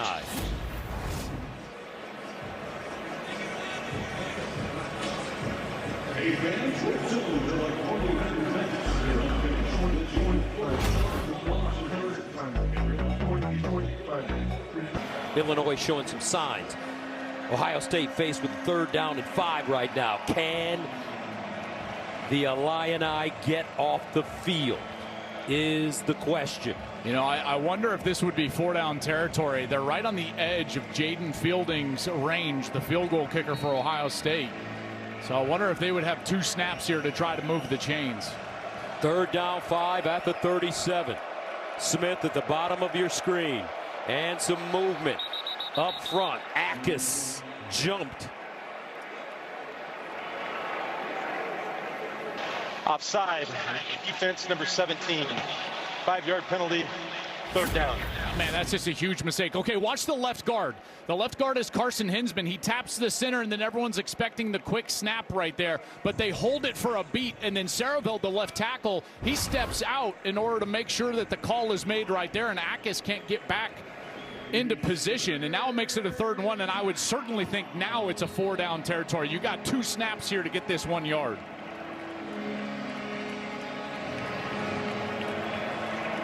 Third and 1 at the Illinois 33. Sayin looking, flushed out, on the move, complete. 1st down. Will Kazmarek. A gain of 7. Well, they get pressure from the interior, but watch Julian Sayin. He does a great job eluding the pressure, gets out of the pocket to the right, and then finds his tight end, Kazmarek, for an easy completion and a 1st down. I tell you, the poise for Sayin really jumps out to me just because he's such a young player. You know, making his first few starts here in college football, his 2nd time on the road, and he looks very poised. 1st and 10. And here's the reverse to Smith. He's got blockers. Oh, he's upended. What a tackle. Torrey Cox. And Smith was shaken up. They've got 2 blockers out there. You've got Max Clare and Sarabel, and neither of them blocked Torrey Cox. He just splits the 2 blockers, and he's able to get after Jeremiah Smith, who landed awkwardly. Watch, he kind of gets his back bent. He lands on his face, and he went off to the sideline quickly after that, and they're attending to him now on the bench. 2nd and 7 at the 23. Interesting turn of events. Now, the best player in college football is on the bench. Play clock. Now a timeout call by Ohio State.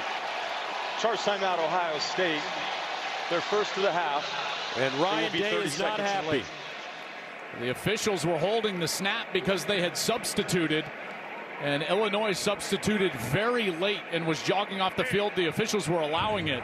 And they are still attending to Jeremiah Smith over on the sideline. That's obviously the biggest news going on in the game. Do you see his helmet? Here's the play he was shaken up on. Again, the left tackle, Sarabel and Max Clare, just totally whiff on Torrey Cox. You can see how awkwardly he lands. Head first. Yeah, head first. Gus that leg kind of bending back. And he is still wincing over there. Yeah, and you can tell he's I think he's looking at his back because of the way he bent.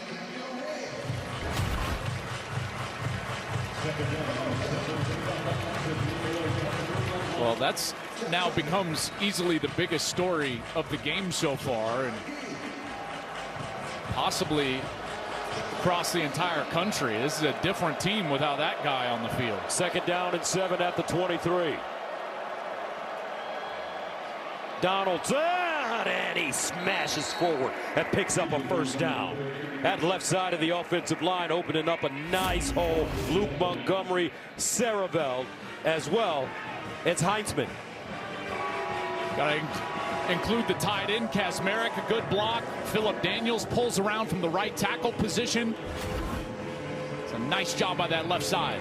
1st down and 10 at the Illinois 15 for Julian Sayin. Bo Jackson checks in at running back. Sayin on the short roll. dumps it down. Jackson, and he's tackled in space by Torrey Cox Jr. again. And Jackson's a little gimpy. And he's got an ankle taped up. That left ankle is taped up for Bo Jackson and not the right ankle, and he's kind of favoring that side, and so he'll head to the sideline. James Peoples checks into the game at tailback. 2nd down and 7 at the 12. Jeremiah Smith with his helmet on, standing up, ready to check back in. Here's a handoff. Peoples, and Peoples lunges forward. Kareem with the stop after a 2-yard gain. I got to hand it to these safeties for Illinois. Well, they're playing some ball. Yeah, Matt Bailey, we talked about him. Gus, this is Sabor Kareem. He steps up, makes a big play. Miles Scott has been in there. Torrey Cox. So a timeout. C.J. Donaldson in the backfield with Julian Sayin. Ennis goes in motion. Here's Sayin looking underneath. Caught Donaldson.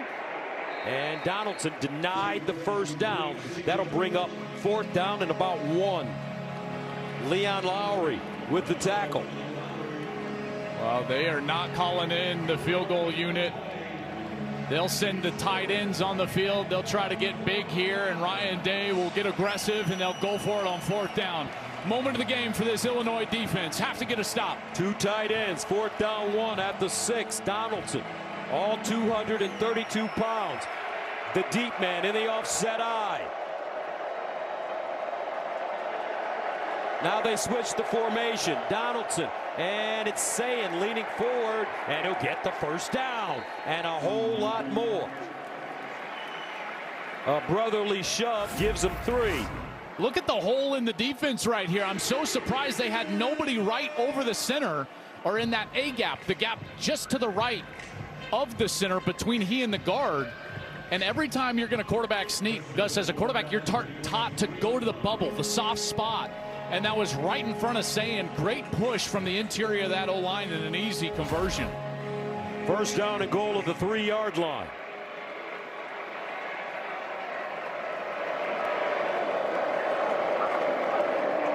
Donaldson runs into a crowd. And he'll get to the 2, maybe even the 1, depending on the spot. Boy, it's just been so methodical for this offense. Not a lot of big plays. We haven't seen them throw the football down the field all that much. Illinois has done a nice job trying to take that element of this Ohio State game plan away, but here they better get big and get tough against this run game. 13th play of the drive. The longest Ohio State drive of the day. Donaldson, he can smell it. They give it, and he's hit before he gets to the line of scrimmage by James Groots. No gain. Groots came flying in. Here he is as his linebacker position. Watch him just knife into the defense. The guard doesn't see him coming. He's in the backfield, and he's able to stop Donaldson along with JoJo Hayden and produce another 3rd down. Biggest play for the defense of the day right here. 3rd down and goal. Can they keep him out of the end zone? Out of the eye. Donaldson. I don't know. Touchdown. C.J. Donaldson.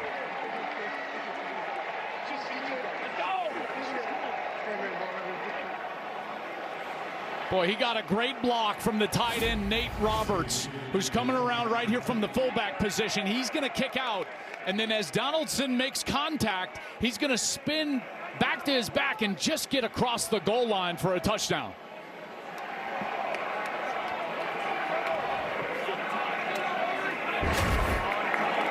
Fielding in for the extra point. And it's good. Ohio State goes on a 14-play, 63-yard drive. They ate up almost 8 minutes, 27-10. 1st down and 10 at the 30. Altmyer. Screen. Laughery.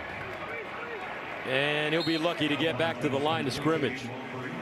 You talk about the intelligence, You talk about the intelligence of this Ohio State defense.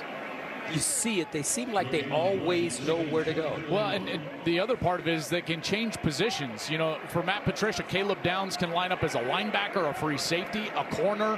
They can just interchange at any moment. 2nd down and 10. And Altmyer has it stripped.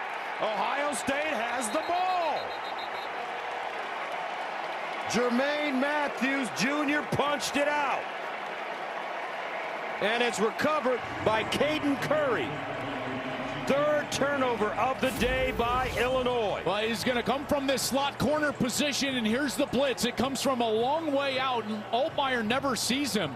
The coverage rotates, and right before he's trying to let go of that ball, Matthews is able to strip it out, and Curry is Johnny on the spot, and he's able to get the turnover for Ohio State. Another short field for this offense for the Buckeyes, and another mistake for Illinois. We've seen several today, and Matt Patricia dials up that blitz from Jermaine Matthews. Remember, he's playing that slot corner for the first time this year.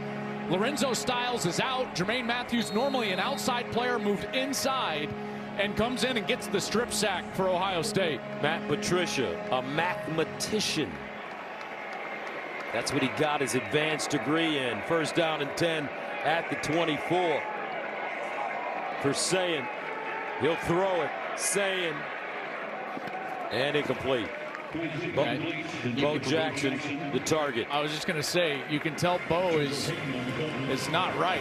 You know, he comes out, tries to burst, and he's going to jog off the field, and Peoples will go on. So clearly battling that left ankle, and I tell you, Illinois is making them earn it. They're not giving up any big plays, even when they want to throw heavy play action pass. Very similar to the game plan that Washington used defensively. And Washington's defensive coordinator, Ryan Walters, was here at Illinois.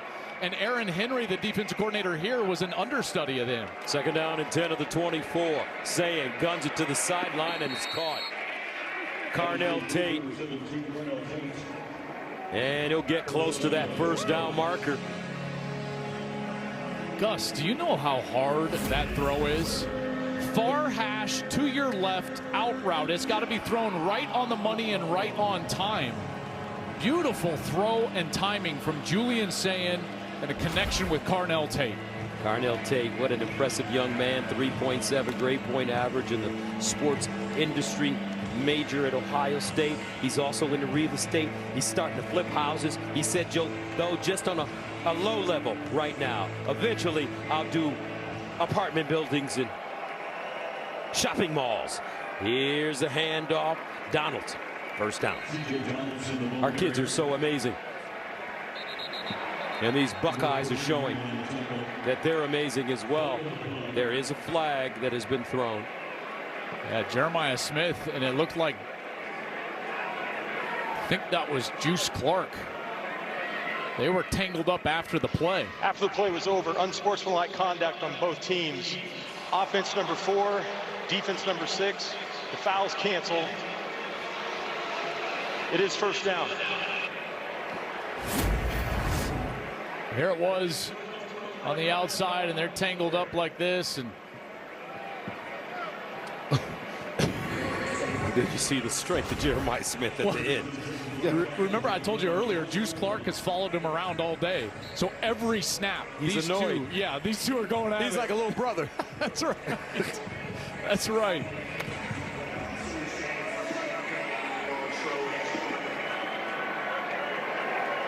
There they are, 1st and 10 at the 12. Let's see if Sayin tries to go to Jeremiah. They'll hand it off. Donaldson. Between the tackles, Bailey brings him down.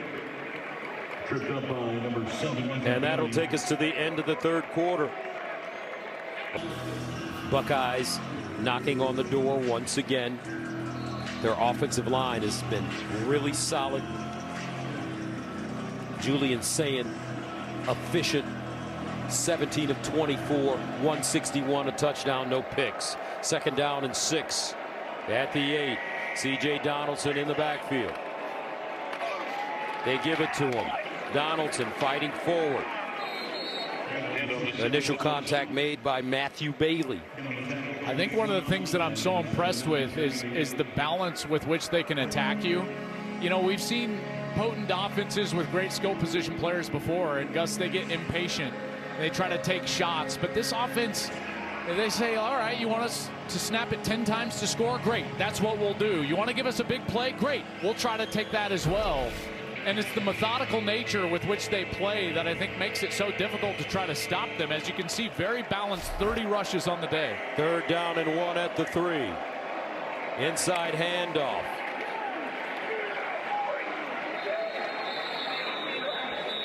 And should be a first down. Nate Roberts was the carry, and it is a first down.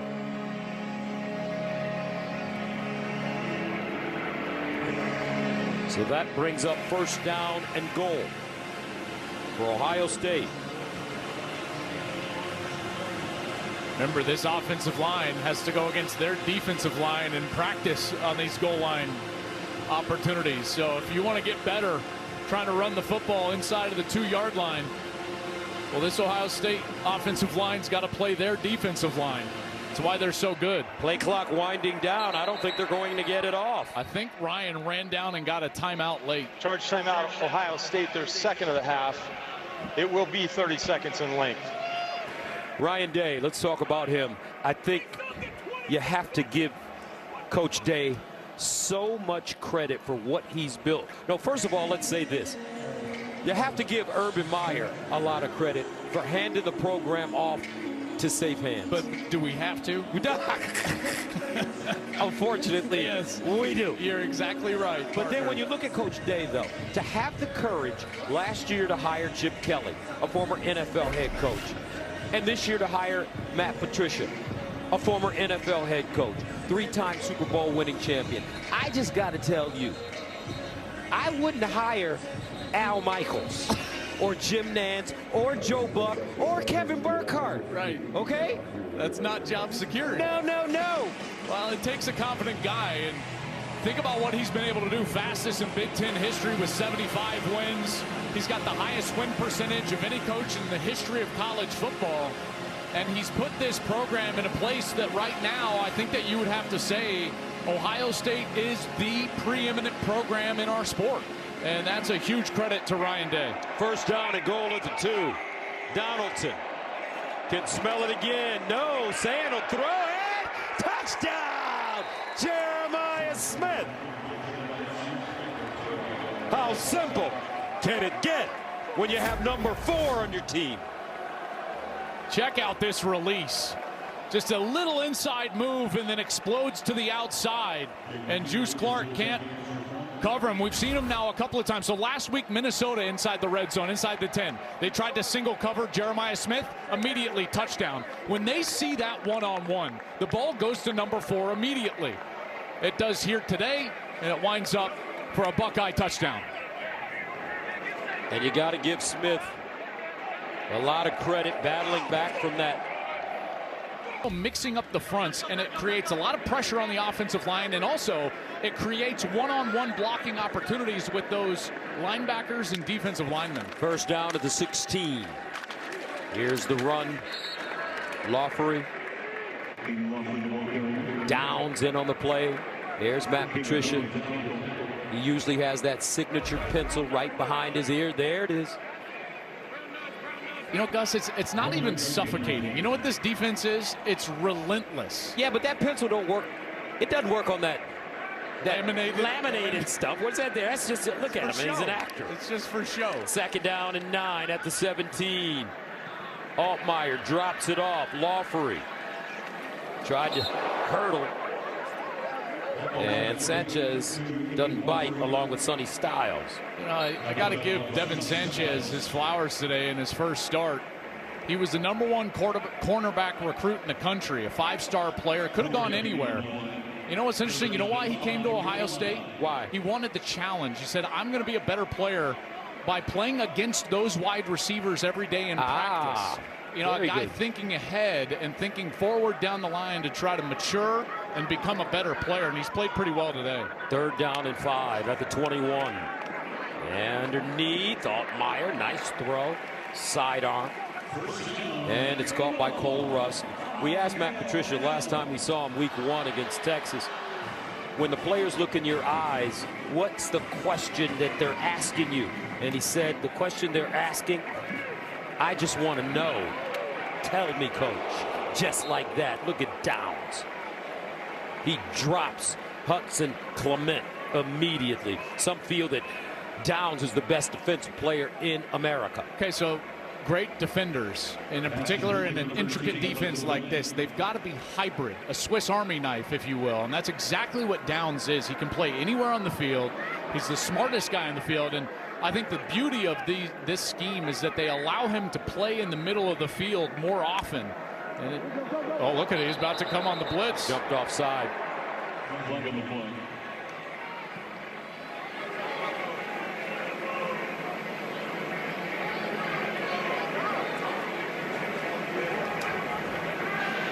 False start. Offense number 64. 5-yard penalty. 2nd down. It's Josh Kreutz, the center. I think Josh Kreutz on that hard clap, he wanted to try to snap it when Downs was in the neutral zone. See, he looks over and he flinches just like that, but Downs has the opportunity to get back, but that flinch with the right arm for Kreutz draws the flag. So that makes a 2nd down and 15 at the 24.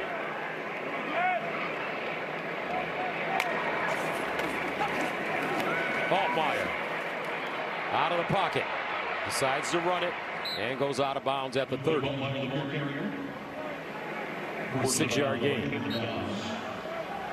I remember a couple of years ago watching a really good defense at Michigan. Buckeye fans, hold on for a second. I used to say that they felt like a boa constrictor. This one feels more like a pack of lions. It's like a pride of lions out there. They're so fast. Oh, they're fast. They're just hunting every single play. 3rd down and 9 at the 30. Altmyer under pressure. Almost intercepted by Igbinosun.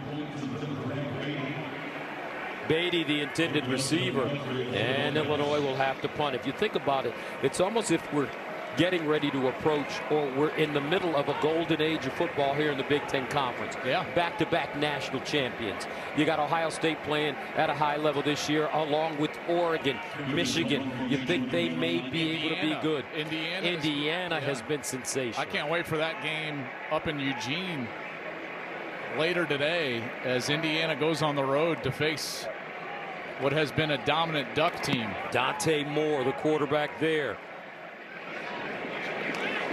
This ball fielded at the 25 by Ennis. And he's wrapped up and taken down. 45-yard punt. No return. Back to Champaign after this. 1st down and 10 at the 23 for the Buckeyes. Up big, 34-10. Julian Sand over the middle and incomplete. His tight end, Max Clare, got lit up by Miles Scott. Scott's going to ask out of the game, but it's been and he's going to go down right here, so we'll get a stoppage. I think he maybe knocked knees or something with Max Clare. Max Clare is a big player, 6'5", 243 pounds. Scott only 210. Trying to hit the seam right down the middle of the field to the tight end. Ball is on the money, but you see right there, yeah, their knees, left knees, banged into each other there. There's a big hit from Miles Scott, and he's done a nice job today. I got to tell you, like this Illinois defense, they've tried to take away the big plays from Ohio State. And you look at the coverage that they've been playing, and it's been soft, right? So they come out with a big zone defense, an umbrella back there, nowhere to go with the football, obviously, so they're trying to play underneath. But even when they only have a single safety, look how deep he gets on the field, trying to take away those shots to these athletic players. And Julian Sand sees that coverage. Watch these linebackers bailing out, playing soft, so you got to go underneath. And Ohio State has been willing to do that. In fact, they've only had one 20-yard play today. You look at the Texas game, they only had one. Washington, they didn't have any. Minnesota played them a little bit more aggressive. So they took those shots, and they created 6 explosives with their offense. 2nd down and 10 at the 23. Sand handing it off. But I tell you what, we've been talking a lot about the defense, a lot about the coaches. But this kid right here, Julian saying, I don't know, partner, it's just something about him. He's smooth, he's silk, and you can see his confidence is growing every day. Yeah, it was a great report from Ginny earlier about his voice and the confidence with which he speaks. The offensive lineman talked about that this week to us when we were able to chat with him. Guys like Luke Montgomery, the left guard. 3rd down and 8 at the 25. Sayin again, steps up in the pocket, delivers out wide to Ennis, and Ennis wrapped up. Bailey jumps on him. He'll pick up 4. And again, just forcing Sayin to check the ball down. I tell you, this Matthew Bailey is violent. He's been all over the field. Number 7. We've called his name several times in the run game. There on the outside against Ennis.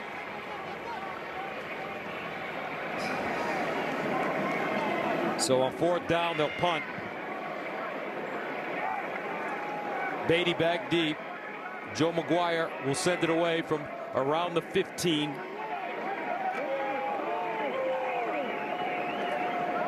Bailey, by the way, with 8 tackles. Delay. And delay a game called on the 5-yard Buckeyes. penalty. 4th down. Illinois was set up for the rush here, trying to block this punt, and Ohio State was trying to match them and change their protection around, and it just took them too long. Now McGuire from the 10.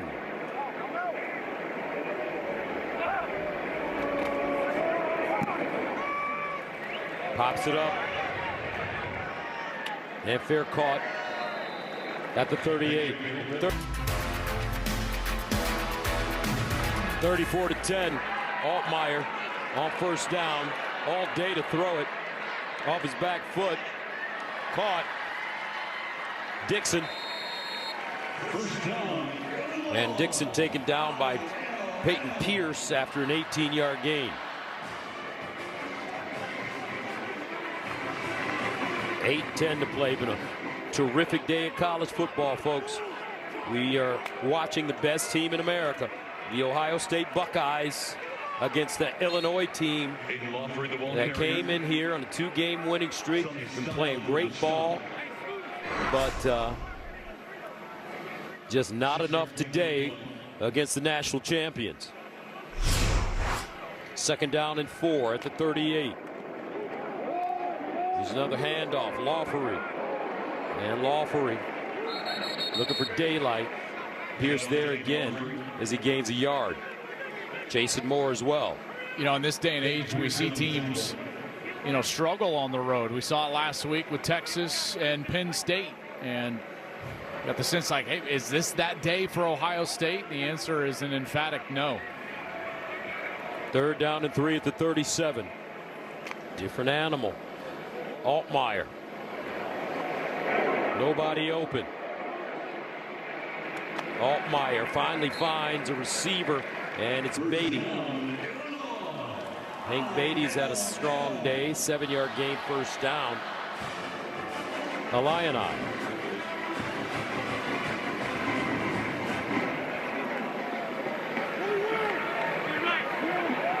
From the 30. Luke Altmyer checks it down again. Laughery. Pass complete to Laughery. Dropped by Aaron Scott Jr. He'll gain 5. Aaron Scott is another one of these talented young corners. Was one of the top recruits in the country last year, so in his 2nd year here at Ohio State. Bright future with he and Devin Sanchez. 2nd and 5. Altmyer out wide. And it's Anderson. Sonny Styles stands him up after a 4-yard gain. All the talk about this defense, we really haven't had a chance to discuss how good their linebackers are. Sonny Styles, Arvell Reese. You know, these guys as a tandem are the best linebacker core in the country. 3rd down and 1. And Illinois will not get it. That's because guess who? Arbel Reese. He is so fast. And big. Can you imagine if he was chasing you, Joel? No, that's an immediate slide as he's chasing me down with his 4.5 40 time. Benches 410 pounds at 243, and he's 6'4". It's the length and the speed. Sonny Styles is 6'5". You know, this linebacker core, they're powerful, but they can run. 4th down, they're going for it.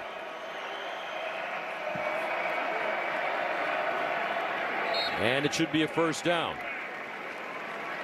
1st down, Illinois.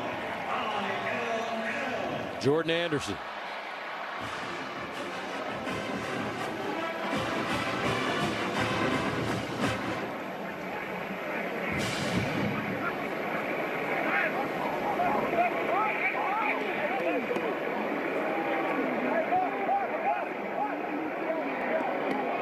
First down at the 19. Altmyer. Wings it. Incomplete. Flag on the play, though. Jermaine Matthews should be called for interference. That ball intended for Boeing. Defense number 7. 15-yard penalty from the previous spot. Automatic 1st down.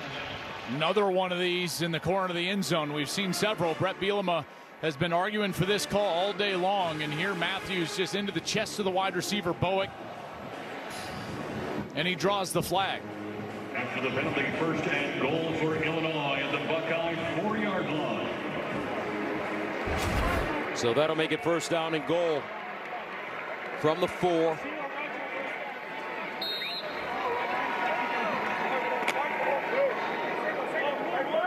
Ohio State favored by 15.5.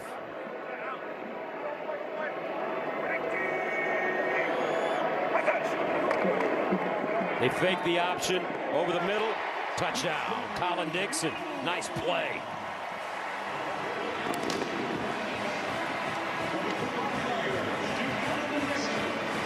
They figured out that offense inside the 5. Watch the misdirection here as Altmyer is going to fake a couple of different times. First on this jet sweep across, then the fake pitch, and then he sets up in the pocket as his wide receiver Collin Dixon late release into the middle of the end zone, and he's able to beat Aaron Scott for a touchdown. So Illinois electing to go for 2.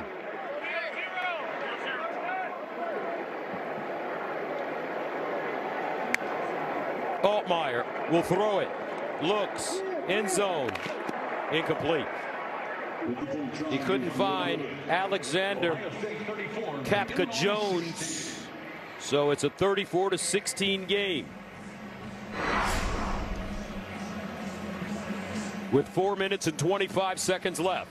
You knew they would fight. You know, just don't know if there's enough time. You'd probably expect an onside here. Try to get the ball back if you're Illinois. You know, Altmyer has been pretty efficient, 25 of 37 for 183. It's just so difficult. Remember, he came in last week, he threw for 390 yards. He's thrown for 300 yards in back-to-back games. Did it against USC as well. The one thing you just cannot do is you can't give Ohio State extra chances, and those 3 turnovers for Illinois just doomed them today. They also, aside from those 3 turnovers, they fielded a punt on their knee that basically is like a 4th down stop and acts as a turnover. So really it's like 4 turnovers that you're giving this Ohio State team.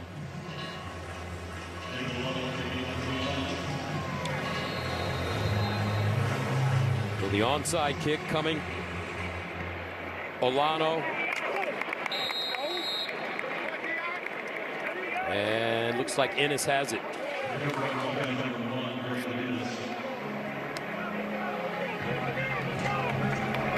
Coming into this game, talking to the Illinois coaches, their goal was to make Ohio State play from behind because there was a feeling that the Buckeyes offense wasn't built to play from behind. What are your thoughts? Well, in order to do that, you've got to start fast, you know, and what they were unable to do is sustain anything early in this game and build that lead. And Brett Bielema also said, you know, the formula for him has been the formula forever, and he's been very successful everywhere he's been. 3rd stop as a head coach.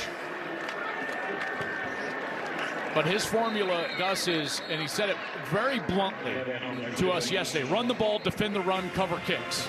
If we do those things, we're going to be just fine here at Illinois. But they were just unable to run the football and had to go into that spread tempo offense with Luke Altmyer as a point guard throwing it around because they couldn't run the football. In fact, only 2.2 yards per rush, 26 carries, 57 yards. Ohio State, you know, they didn't run the football in a dominant fashion. They're only running it for 3.2 a carry, but they've got 107, and they've been able to just kind of stay steady with that run game. Second down and 8 at the 43. And Isaiah West in the game now at running back for the Bucks. So let's take a look at the upcoming schedule for the world famous national champs. Wisconsin on the road, Penn State at home.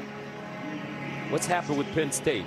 Man, I'll tell you what, that it's like Oregon beat them twice, you know, Yes. and that hangover going onto the road. Allard tried to bring them back, unable to do so. But how about UCLA? UCLA putting it on Michigan State.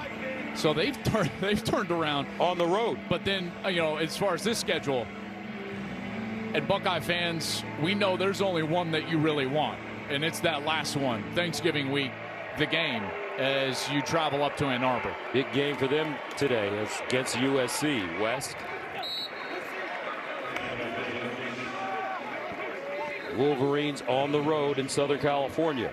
Yeah, that'll be a great game against USC, who's potent on offense.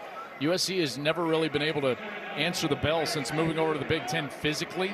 You know, and they'll certainly have to play their best game from a physical standpoint against Michigan. You know, this schedule for Illinois, though, coming up, you know, I know it's disheartening. They got a couple of losses right now, but look at this schedule. And Gus, at Washington is a difficult game. Now, they do have a bye between that, so they'll be off next week. They've played 7 in a row here to start the year. At Washington is going to be difficult. Maryland is a little bit better, but that's an incredibly manageable schedule. So you look at that, and that Washington game becomes the pivotal game. There's still a path here for Illinois to get to 10-2, and if they can get to 10-2, you know, you're going to be in the discussion. I don't know if it puts you in the playoff, but it's certainly still a path to be in the discussion late in the year. What I fully expect to be a debate between several teams at 10-2 to get that last spot in the college football playoff. McGuire will send it off from the 44. Hank Beatty is the deep man at his own 10. This one should draw back. Nobody goes forward. Into the end zone for a touchback. Let's go downstairs to Jenny.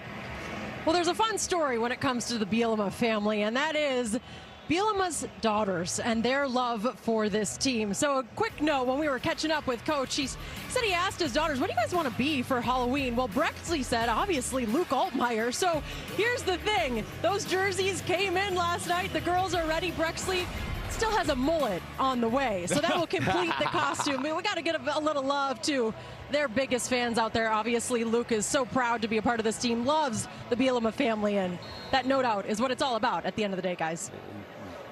And Luke Altmyer showing his loyalty to Illinois. He could have left during the offseason. A couple of schools offered him some pretty big money. Yeah, and, you know, it never wavered. Never even called Brett Bielema to try to match those offers. He just said, nope, I'm here. I don't know if that was a good idea. He's young. Why is youth wasted on the young? Oh, why would he do that? Teach Luke about leverage. That's called free agency. Come on, man. I'm glad he stayed here. Yes. You know, and showed his loyalty. There's no doubt, you know, that can be rare in this day and age of college football, but that's why they love him here. Second down and 11 over the middle.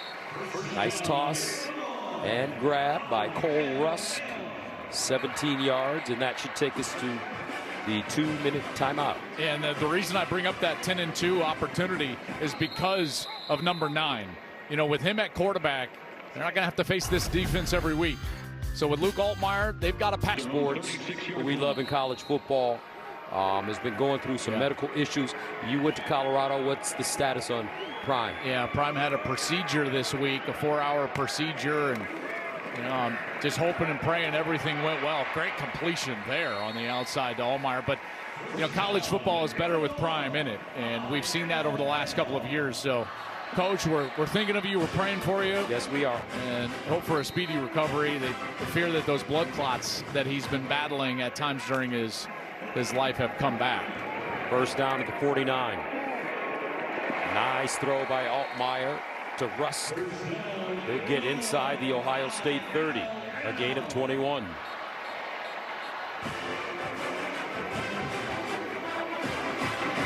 This team will never quit. You know that. Week after they lost by 53, they rolled out and beat USC in an emotional win. First and 10 at the 29. Altmyer, guess who? Bill Reese. Luke Altmyer sacked by number 8, Arvell Reese. Final of the game, it will be 30 seconds in length. What a ball player, folks, you're looking at right now. You are looking at a star. A young man that has it. Arvell Reese. See how fast he closed on Altmyer on that pressure. Matt Patricia dialing it up. So here's Arvell Reese, and he's going to be blitzing right here. Downs comes up the back. I'll tell you, that's a business decision from the back. Do you see the back? He was like, all right, which guy am I taking? Not number 8. I'll take number 2. And Luke Altmyer's like, really? You're going to leave me number 8? It's another sack for Arvell Reese. Man, he's been so productive every single week, making plays. Came into this ball game with 3 sacks, 3 tackles for loss. And I tell you, every week I walk around the field before the game and we'll chat with the scouts a little bit. And I'm like, which one? And they go, number 8. Number 8. 4 sacks for Ohio State today. Altmyer under pressure. Got that one off, and Rusk makes a nice catch. He'll pick up 14. Remember, Ohio State favored by 15.5. Second time you brought that up, partner. Here's another throw. I mean, if you're playing for milkshakes, listen, now let's just if you're playing for milkshakes, as Marv Albert would say, if there's a milkshake on the line, you're watching intently. Or even $1. $1. The gentleman's bet, Mortimer.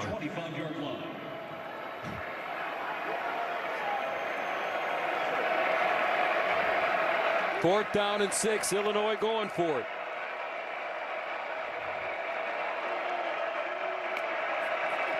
Altmyer under pressure, incomplete. Matt Patricia brought more pressure, and the Fighting Illini will turn it over on downs. Caden Curry. And if you think about it, Joel, the names we're talking about this year weren't the names that we talked about last year. They had to replace all of those starters. Remember, this is a team that lost 14 draft picks. 14. Led college football with the number of draft picks, and that man, Ryan Day, just reloaded. They're so deep, you know, in an era where it's so difficult to keep your players and establish depth. They've been able to do that. And these guys... Emeka Abuka, 19th overall by the Bucks. Donovan Jackson, 24th overall by the Vikes. Tyleik Williams, 28th overall by the Lions. Josh Simmons, 30th overall by the Chiefs. Quinshon Judkins in the 2nd round. Travion Henderson. I mean, the list goes on and on as you look at the standings in the Big Ten Conference. Yeah, and regardless, here they are sitting at the top of the table again. You know, and how about that UCLA team? Did not expect to see them on the first page of the standings, but here they are 2-1 after that 0-4 start. Julian Sayin taking a knee, and the coaches cross. The Ohio State Buckeyes remain undefeated, coming into Champaign and defeating Illinois. Ryan Day. Newt Rockney, not Ryan Day. Same guy now. Yeah. Winning percentage. The consistency is wild, and we never see those laps. There they go. Oh, and Jeremiah Smith will take home the turtle. And our Ginny Tabb has Coach Day. Well, Coach, congratulations on the win. You always say that you learn so much, especially in these road environments, about your team. So what are you thinking about? What was the biggest takeaway right now? I thought we came in early and had really good energy, match the intensity of the environment. I thought we played well early on. And then I wish we had finished the game a little bit stronger. We kind of took our foot off the pedal, so I got to take a deep breath right now. But there was a lot of really good moments, a lot of big stands down there by our defense, a lot to grow upon, a lot we can build on. You always say it is such a long season, and I know you guys want to go to the very end of this thing. So what is that next step, really, for this offense that you want to work on? No, I think we just got to keep getting better. I thought we played physical in the game. You know, they have a great team and a really good quarterback. So I thought defensively we played hard and found ourselves with some long drives, eating up a lot of clock. I thought we really did do a good job finishing down in the red area, got physical. So all that was good. We'll keep looking at what we got to get better at, but as you know, we just got to keep getting better week after week. So we'll get back, enjoy it for a little while, and then it's on to Wisconsin. Thanks, Coach. All right, thanks. And Ryan Day will tell you that he has one job only, and that's to win every game. So far, so good. Bucks 6-0, 34-16 the final. Coming up next on Fox after this break, TCU, Kansas State. So long, everybody.